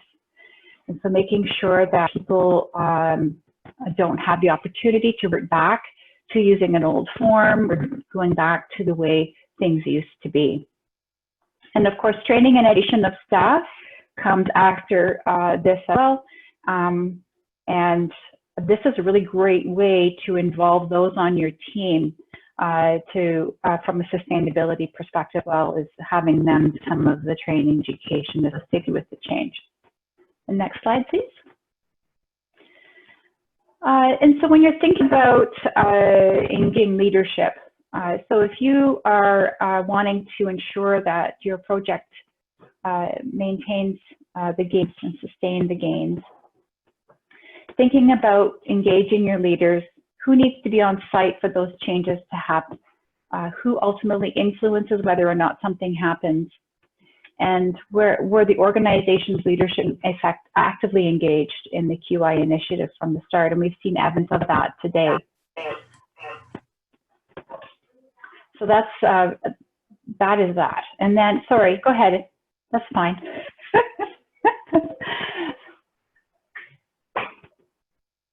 Yes, and Ash, thank you, has just posted in the chat box about QI training through the Ideas program. So thanks for putting that. Involve and support frontline staff. I think all of you could agree or will agree that involving your front staff in your QI efforts has been impactful. Right from the get-go, and in involving them in those early phases of identifying what the problem areas are, involving them in the development of those change ideas, what's going to work, and get those creative juices flowing, and then it helps with engagement. And then those later phases where you're looking at measuring and monitoring that improvement, how's it going, checking in with them, making sure they have an opportunity to provide that feedback to you. In later phases of the project, identifying those training needs and delivering and receiving training. So that, again, another way you can involve your frontline staff is in that part of the process. Next slide. One of the things that I feel very strongly about and really enjoy seeing is how the benefits of your project are communicated outside your project team proper. So we are very focused on sharing our work within our QI team about how changes are happening, reporting back in, what did we find out, what were our assumptions, what were our predictions, and then not necessarily always communicating that back out more broadly. And so if you have the opportunity to do that, I would strongly encourage. It helps with the sustaining of your improvement activity. The other thing that's really important to note here is that, and I heard a couple of project teams link it back to their strategic goals and aims and their vision of their organization. You'll have better support, and your project will likely to be sustained past the life of the actual project team work itself. So some things to keep in mind. Next slide, please. And when you're thinking about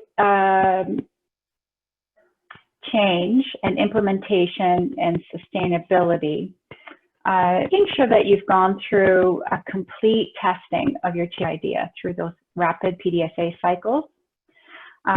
If you implement things too, hardwire things too early, it can be challenging. You may not see the sustained gain happen. And it's likely to be integrated into the organization's culture if it's perceived as additional duty or task, right? So for adding to staff workload, we may have less likelihood of change being sustained. And then add to that point is the perceived value, and making sure that we have higher perceived value associated with change idea in order for it to be sustained. Laura, we got to just pause for a minute and give Debbie a chance to explain the Sith hood. Right. Right. It's just making everybody laugh. I feel like you're not getting attention. You're just being mean. You're just being mean. It's freezing in this house. Okay, so let me stop. And this is the only hoodie that I had available, unless I go all the way downstairs and leave this fascinating conversation. So stop. Poor John got completely distracted at one point. It was just like, oh my God. Okay. No, it's okay. John, do we need to go back? All's good. I'm not going to type another thing. That's it. Because you're afraid of the Sith Lord. That's right. I'm afraid of the Sith or the power over the internet that I have over me. I'm not sure. Oh my God. Yeah. So my screen is divided. I have two screens. So I have the pic of all of you on this one side, and then I have my slides over here. So I can see things. I see movement happening over here, and I'm like, well, I'm staying the course. I am going to continue on talking about. I felt you needed just a bit of an opportunity to hear the conversation. I'm so sorry, Laura. That one was on me. I apologize. Okay, so you know this is recorded, right? Right. Oh, that's true. And it'll be posted on YouTube. You know that. I forgot all about that. Oh, Ash is saying we can fix it. I don't know that we should. I don't know that we should. All right. So shall we continue talking about sustainability? Okay, let's do this. We can go to the next slide because I'm done with that one. All right. So I have to collect myself. I'm so sorry. So this slide says embed the improved process. So when you're thinking about, you have check marks beside these ones, and these things that when you're thinking about your change initiative, you're wanting to make sure that the goal of the improvement project and its sustainability is the strategy or vision of the organization. Ask yourself that question, is it? And if you can chalk that, I have had the experience of working on a QI project that did not have any linkage to the strategic aims or goals of the organization. And as you imagine, it great while we were working on it, but then when we stopped working on it, it was discarded very quickly because it wasn't linked and there was no value past the project table. So is the improvement change well integrated as a culture and the core process of a practice? So paying attention to the processes, and I think that's really important to be able to look at your process mapping and make sure that the improvement will be integrated into that new way of doing things. And is the improvement change flexible and able to respond in changes in the environment? And that is why one of the things we teach when we're talking about those plan, do, study, act cycles is don't stick in one environment. Change your path, change the environment that you're testing it in. So change it on different staff, change it in different shifts, change it in different times of the day, work environments, and so that you can see how your change is going to respond to those different environments. And then once you've adapted change to work in all of those different environments, then you have a better success at sustaining it. Next slide. So the 5 C's, we talked about this in the change ideas deck, or the change ideas that we had, is that February? So that was a while back. So I'll just remind you, when you're thinking about messageification around change, thinking about the 5 C's. I know you got the 5 Y's and the 5 W2H, but think about the 5 C's when you're thinking about change and 5 C's. So they should be conspicuous, contiguous, context, content, and count. Those are the 5. Conspicuous is it's visible, it catches the attention of staff, so they're reminded to follow the new process all the time. And this is particularly important, or especially important when starting something brand new that's never been done before. Contiguous is in time and space to the necessary action. And the example that was to my head, not related to the mental health and addiction sector necessarily, but a hand, sign reminding you about the stages of hand hygiene. You want to place that at the sink, the hand washing station, not at the filing cabinet, right? So making sure that it's contiguous, that it provides information on when and where the new process should be followed. So making sure that context is there, and that it has enough information, but not too much, about what you've done.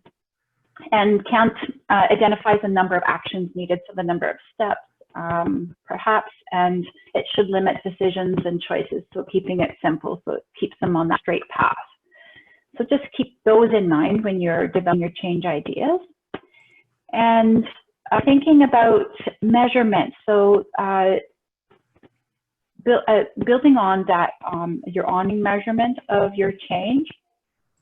So you have those measurements that you've developed as part of your measurement plan for the project. You're going to want to embed those,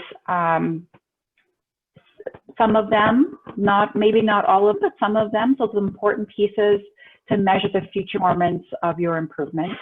Is there a standardized way of communicating those results? Again, to reinforce that the change is important at all levels of the organization. Next slide. Sustain and implement locally, hardwire changes. So before you hardwire, you want to make sure that your change has been tested in a variety of conditions, as I mentioned earlier, and that the majority of the staff have tested the changes and have had the opportunity to provide you with honest feedback. Improvements in key processes and outcomes are clearly evident on the charts or control charts. Using your data as a way to inform you hardwire or not yet. And all staff on all shifts have been trained and thought in regarding the training for new and temporary staff. And so we do oftentimes develop training for our change ideas for our existing staff, but we also need to think about it from the context of new and or temporary staff coming in, because it might be different for them. And then necessary supplies and equipment, and that the forms are in place. So making sure you have everything you need to forward. Sustain and implement locally and hardwire the changes. So again, sorry, another few points here. But you have a small set of measures that have been identified to monitor your performance over time, and that it has, there's been some responsibility assigned for monitoring the performance. So, and again, I wouldn't necessarily agree with assigning one person to be responsible, perhaps a group of people responsible, so that if that one person is away, that for an extended period of time that it's sustained, the reporting piece is sustained. And then there's a plan again for communicating those results back up to the senior leaders and across the organization. If performance declines, why, and having those accountabilities identified to address that situation, and standard work has been developed and documented. And note a long list of things, but I wanted to make sure we covered off on some of those key thoughts to help guide you. And you'll see yourself in some of those points, because you'll be like, oh, I haven't thought about that. Or be like, yeah, we got that. We've chatted off and we're good to go. So the sustainability guide is a tool that we like to share with you today. And I think Noshaba is going to pull it up for us. So there's two pieces to this. I just said pieces. So there's two pieces up to this tool. I'm going to show you, if you could go to the questionnaire tab, Noshaba. Just a second. Sorry.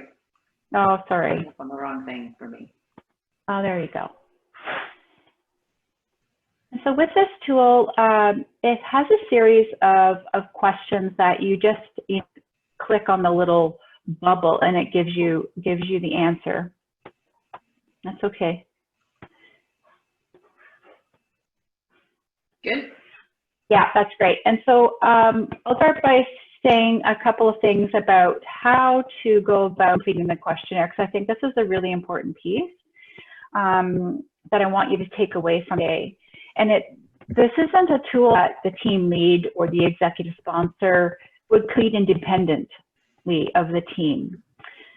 The idea is that we actually encourage everybody who's part of the QI team, as well as the executive sponsor, to complete this tool independently and then come together as a group, talk about results and share them, and then come up with a consensus result so that you have the opportunity to talk about it, because everybody has a different view of the organization and from their own perspective. And so the first one that we talk about is the factor about benefits beyond helping patients. And so you can click on a factor here that you identify with And so, for example, we can demonstrate that the change has a wide range of benefits beyond helping patients. For example, reducing waste, creating efficiency, or making job roles easier. So you could click on that one if you wanted to, or you could click on the other. You'd read them out and figure out which one you most fit into. It would move on to the next factor around the credibility of the benefits. So are the benefits to the patient, staff, and organization visible? Do staff believe in the benefits? Can all staff describe the range of benefits? And is there evidence that this sort of change has been achieved elsewhere? So then you would read through the credibility factor levels, pick one that you felt described your organization and from your perspective, and then move on to the next factor, which is adaptability of improved process. So can the new process overcome internal pressures, or will this disrupt the change? Does the change continue to meet ongoing needs effectively? Does the change rely on a specific individual or group of people, technology, finance to keep it going? And can it keep going when these are removed? And so you would again look at yours there and pick one that you felt spoke to you about your organization and your project team. And then the next factor is effectiveness of the system to monitor progress. So again, looking at your monitoring systems, identifying whether there's continuous measurement improvement. Is there a feedback system to reinforce benefits and progress and initiate new or further action? Are mechanisms in place to continue to monitor progress beyond the formal life of the project? And are the results of the change communicated to patients and staff, organization, and the wider healthcare system?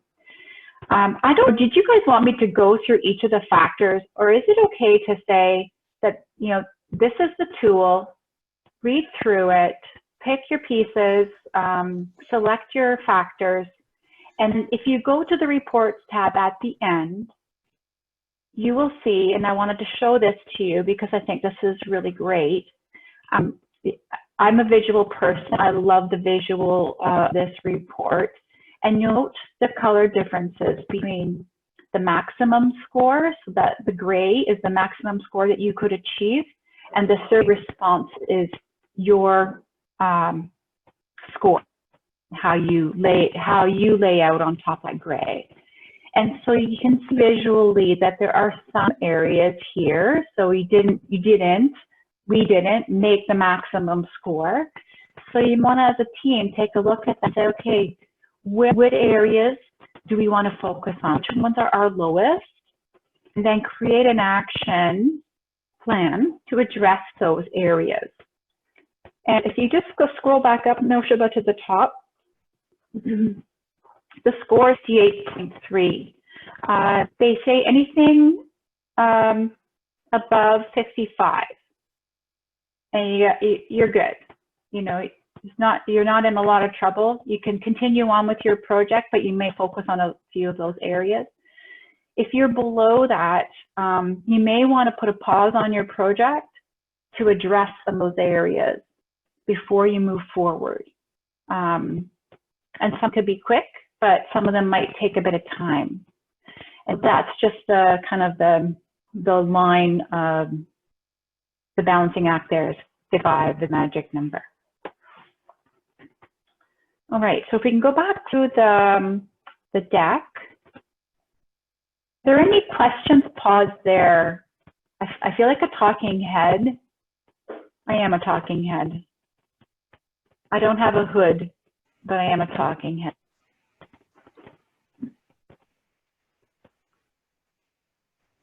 Okay. Not much in the chat either, Laura. No, I'm just scrolling. I just sat there now. So the sustainability guide can be found at the link there. I would encourage you to go through that. It's a really nice little guide that they've put together. If you're starting to think about where you stand from a sustainability perspective and you'd like a score and would have that conversation, we would encourage you to go there.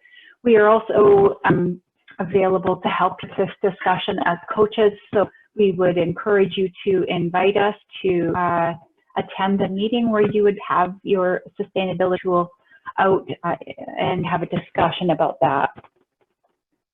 Next slide is. And again, the tool takes a look at these 3 different areas. So the organizational factors, the factors impacting staff, and factors impacting process. And we've covered off on quite a bit of these already, but really wanting to make sure that the scores that you see hopefully are scores that will enable your organization to see where your strengths are for sustainability and flag areas of improvement. And yeah, so we'll just next slide, because a lot of that is repetitive. The online guide is very colorful. And so if you are having a discussion, I would encourage you to use the online guide, because the colors are engaging. And it also, the colors are broken down between staff and organizations. So visually, it also is helpful from a conversation perspective.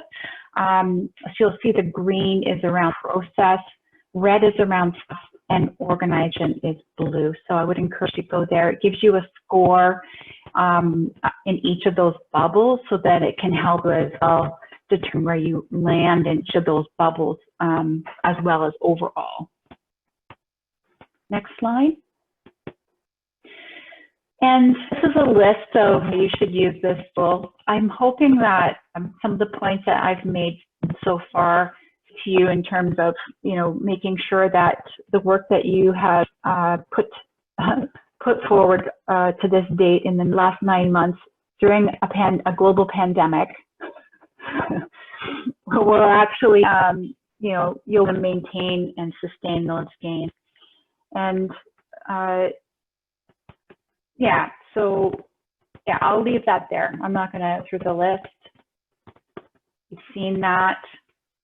I see some changes I can make to the slide deck for Thursday. Yeah, so below 45, concern, over 55, that's where your optimism is. If it's below 35, that's where you want to make sure that you spend some time figuring out what you're going to do to impact that low score before moving forward with your project. And improve the 2 to 3 factors. So we always encourage folks to take a look at 2 to 3 of those factors that have the low score, develop an action plan for it, and we do have some suggestions about where you might want to focus. The toolkit also has some suggestions on, or some examples of where you might want to focus if you have a low score in a particular area. And then 6 to 8 weeks from the time that you score, we suggest that you score yourself again to see if you're making any movement, because you don't want to suspend, especially if you're looking at below 35. You don't want to suspend your project for 2 because you'll lose that momentum. Okay, next slide.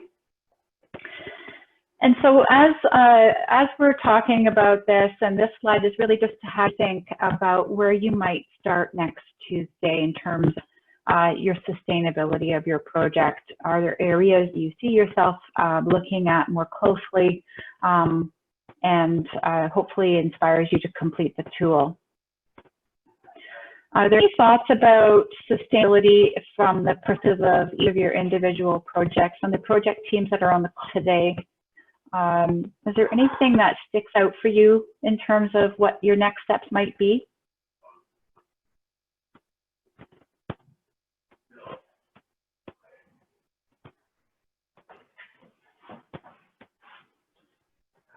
Okay, perfect.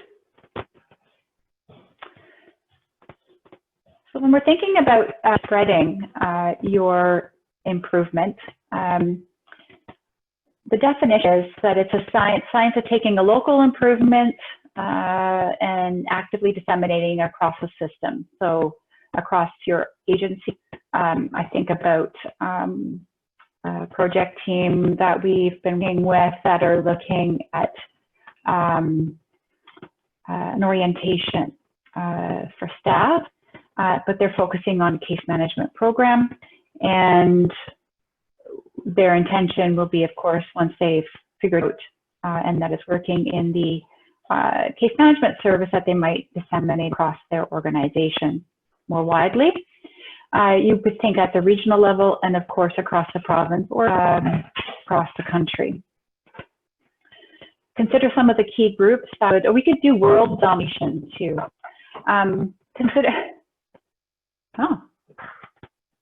Considering, that's like family. Considering some of the key groups that would benefit from hearing about learning, you know, we can think about the context of our own organization, but are there others? And I think we've identified that on the call today or session today, that there may be some other organizations that we could reach out to that might benefit from some of the learning that we've had, and what best way to reach them.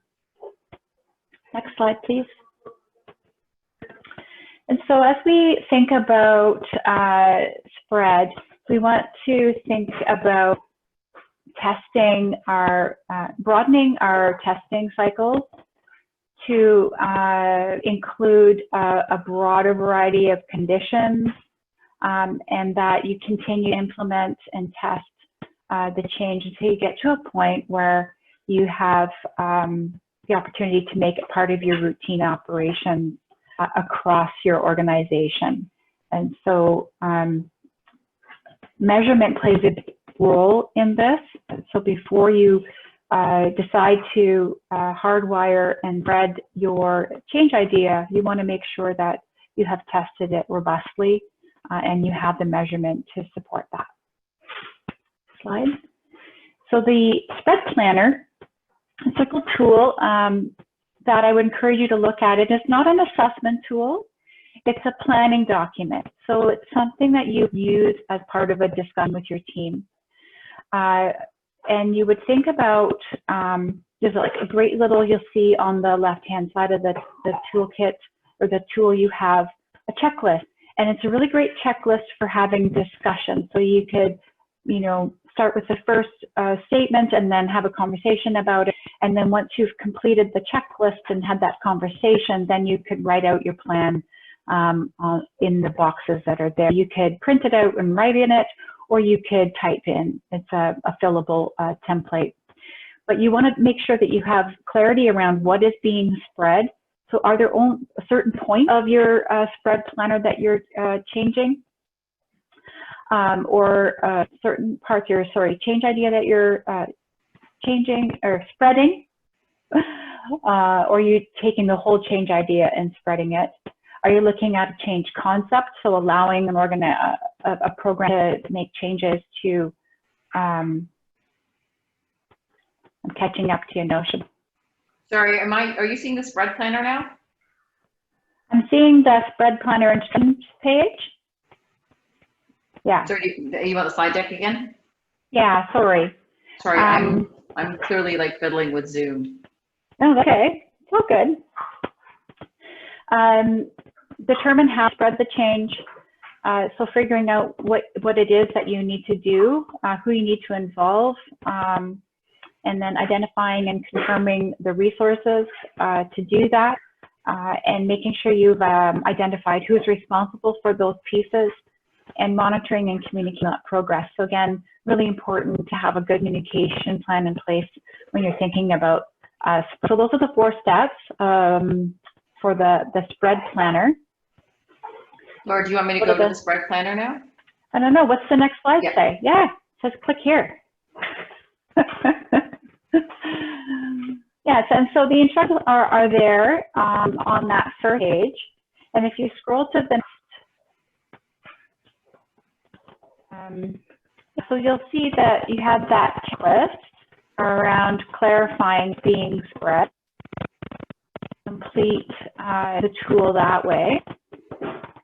And you'll note that there's a status, so around, you know, developing where you are in the spread. Because this doesn't happen overnight, something that needs to be planned and reported back to. Yeah, so it's pretty, a great little tool actually. I would really encourage you to take the opportunity and it'd be really exciting to get to the stage, right? To be able to say, okay, we've seen sustained gains over a long period of time, and we feel that we're ready now to start sharing this with others. And so there's a lot of things to think about, and this might be a way off for some of you, but it might be interesting to take to see what is that would constitute good spread for your project, so that you can maybe keep those things in mind as you move forward in your changes.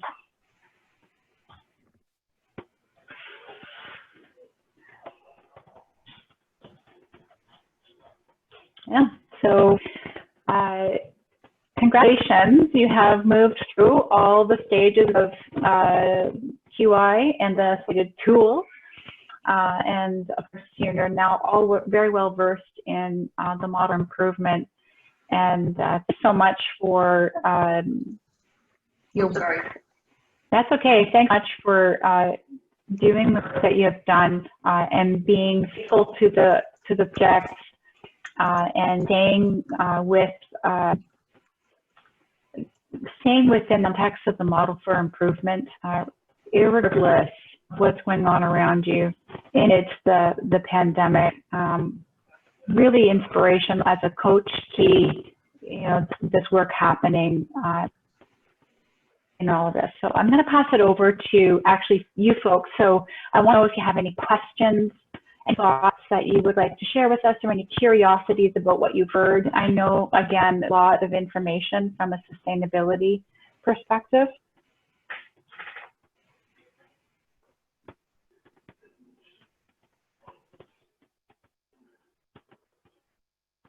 So any questions for Laura about spread and sustainability?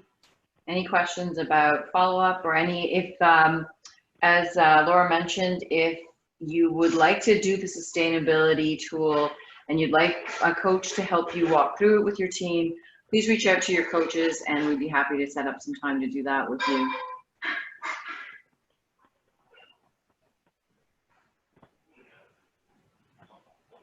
Got some clapping, Laura. People are happy with your presentation. Well, thanks. And Amanda, I see your note in the box there, Amanda Orr.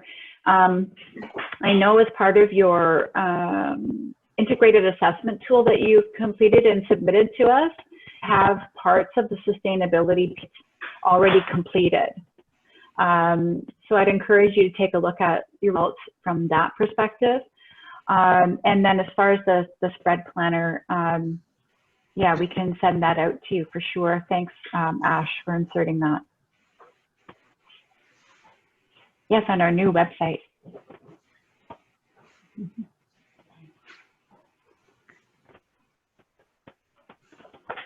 Okay, so I'll pass it over to, is it Deb? I think, Debbie, you're on, right? It's me. So just a couple more slides to go through with you, just in terms of thinking and next stages for everyone. So if you can go to the next slide, Noshba. So part of what we're hoping will happen is you will think about bragging. You've done some amazing work over this 9-month period of time, and we would like to assist you to do some of that bragging. The reality is that there's lots and lots of barriers to our sector being able to brag effectively, and also to do quality improvement work in the first place. And you are examples of groups that have done that.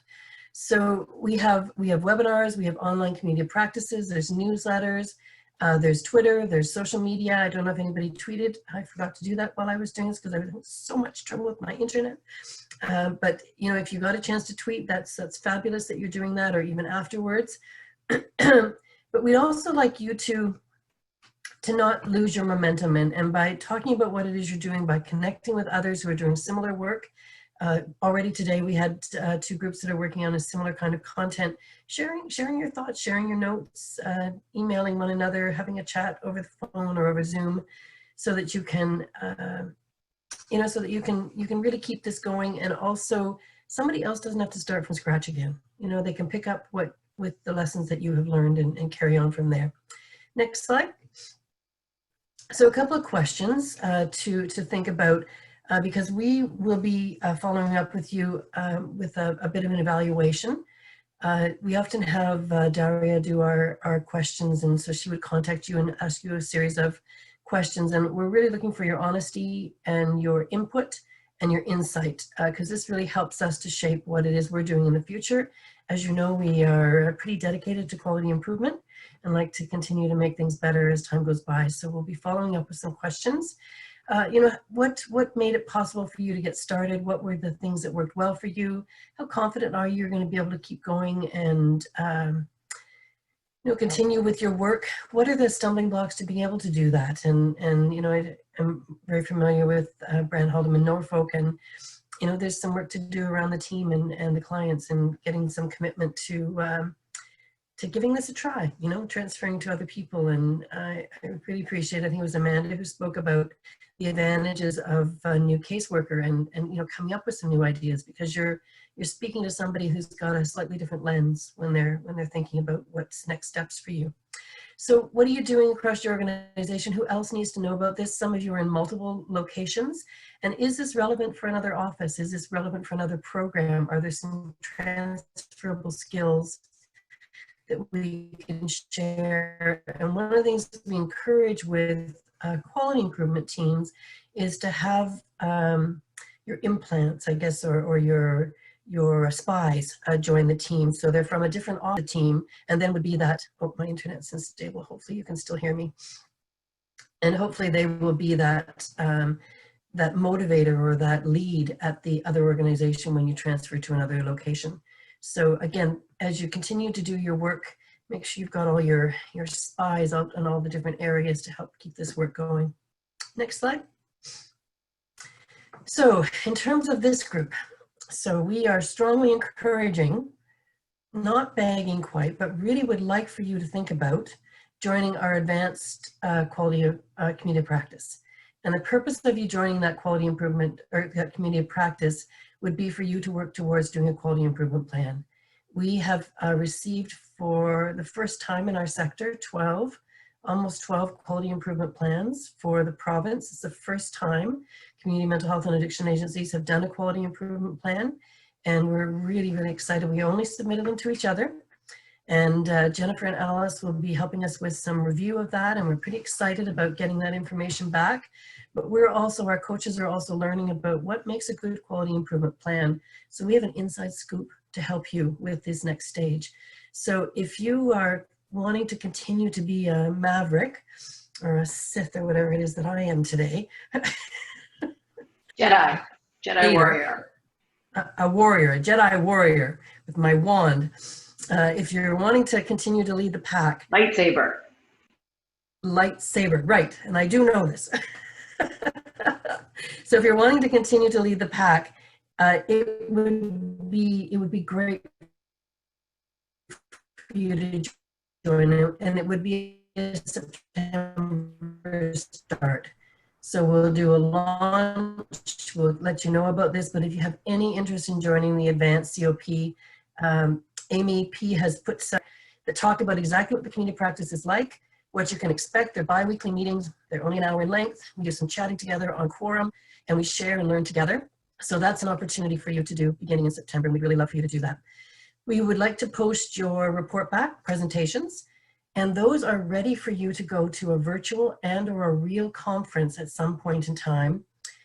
So all you need to do is just change those slides up slightly with your new content, send them off to the printer, and you've got a poster ready to go. So you can go to international exotic places to present all this important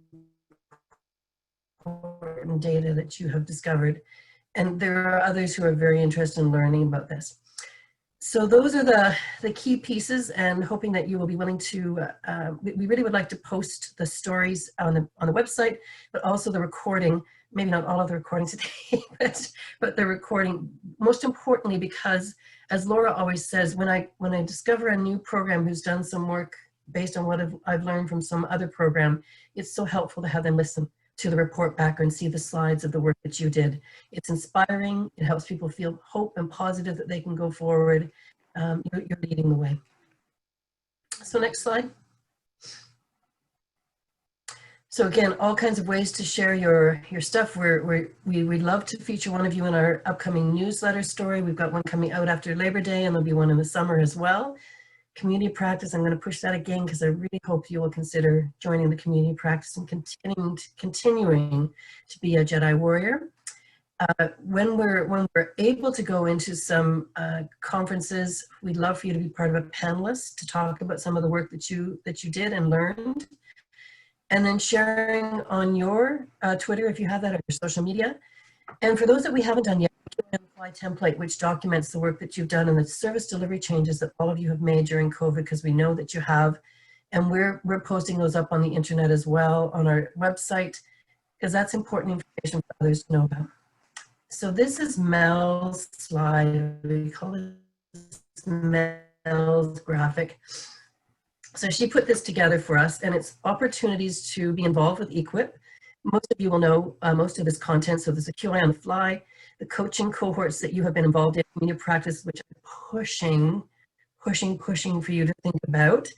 It's a great opportunity. The webinar series that we've been working on, and have a number of them coming up throughout the summer.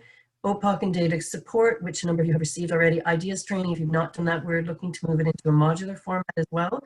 Any governance and leadership and board training, done a couple of those with some of you as well. Our newsletter, our website, community practice, our general community practice, and Twitter. And I think I'm passing it over to Abel at this point. Next one. Yeah. Thank you, Dave. Yeah, so finally, we're going to send you off to the next stage with different resources. It was quite a journey, and your experience is, of course, your first source of knowledge. However, in addition to your own experience, there are different resources that you can learn from others' experience and share yours as well. So we have our website, and actually our website is graduating with this cohort. It's a brand new website, and it's a great source of information. There is also the E-QIP community of practice on Quorum. It was mentioned. So if you already didn't join yet, please join to this community of practice to hang out with a number of people who are working in a QI area in a similar situations. So we have a couple of community of practice focused on QI, mental health and addiction. So you can access them, you can join them. We're also active on Twitter. We have our handle is hashtag E-QIP sorry, yeah. So these are all ways to connect, communicate, and share the knowledge we all learn throughout different journey. And yeah, next slide. Yeah. So we have, I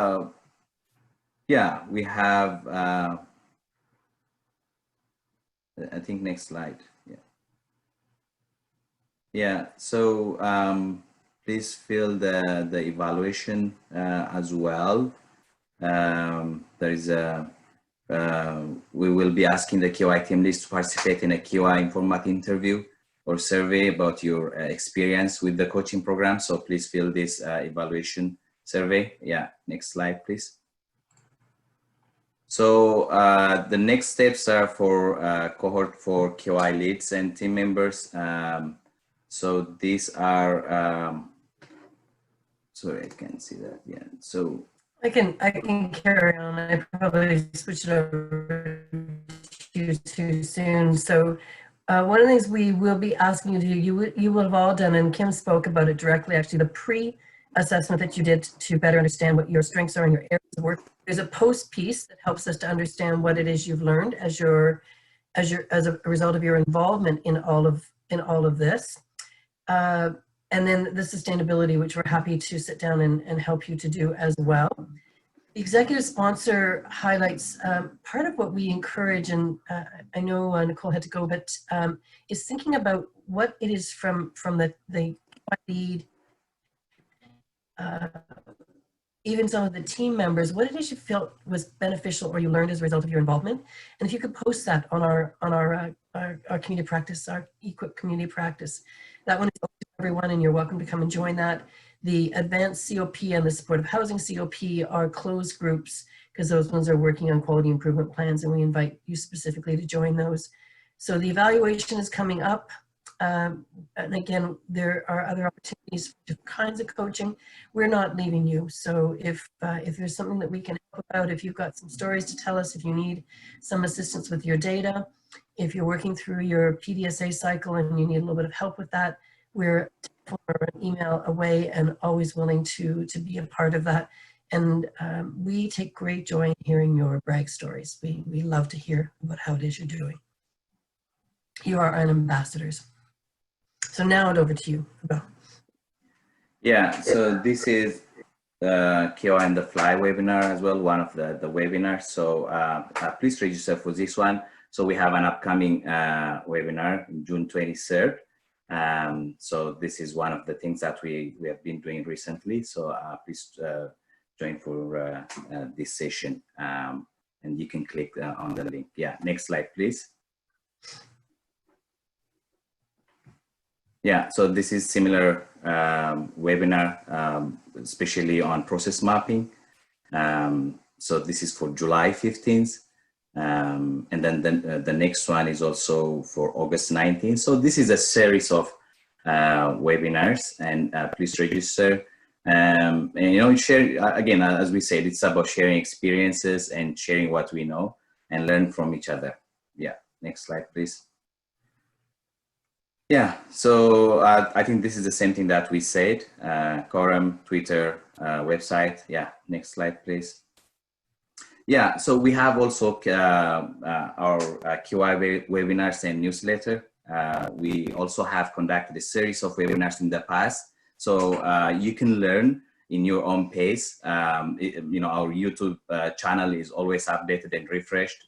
So you can access those for any references. And in terms of our newsletter, also another way of connecting with the mental health and addiction QI community.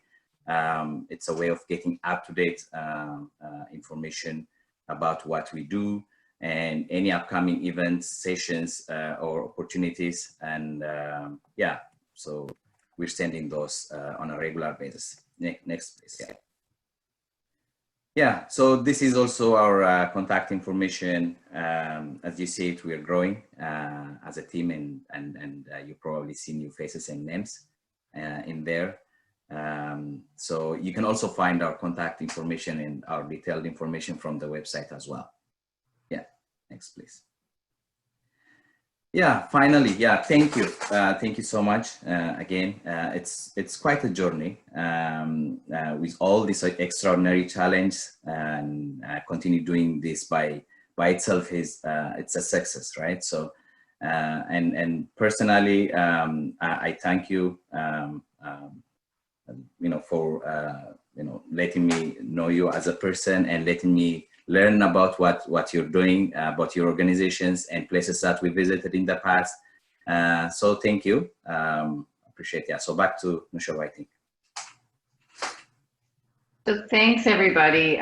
This is not goodbye, obviously, because as we said, that there are many ways for you to stay connected with your QI coaches and the E-QIP team. We'd love to have you continue into the community of practice. I know some of you had already mentioned that you're doing quality improvement plans, and so this is a way to get some feedback on the quality improvement plan in a more formal way and to share information across organizations. And so we encourage you to do that, and we'd love to have you join. We'd also love to have you continue with a new cohort project if you have team members who would benefit from it, or to do a QI on the fly, or to reach out to us for any of the trainings that we offer, to join our webinars, to do any of that work. Any last thoughts from anyone, any of the teams? I've been doing very well monitoring the chat. I don't know, Amy, if there's anything in the chat. No, I just want to say thank you to my team, but to all of you. You've been very helpful, in your enthusiasm has made this just such a fun journey. And, you know, we've worked hard, but it's been fun, and it's been really energizing as we move through this process. So thank you all. Thank you. Thanks, Kim. All right, so if we are seeing no other comments, we will give you an hour back in your day. Thank you again, and if you want to join our second series of report backs, that's on Thursday afternoon. You can register the emails that Amy had sent out where you registered for this one. You can register for the second set using that same email. All right, and thanks everybody. Sustainability again. Yep. Yeah. Thanks everyone. Great work, everyone. Thank you.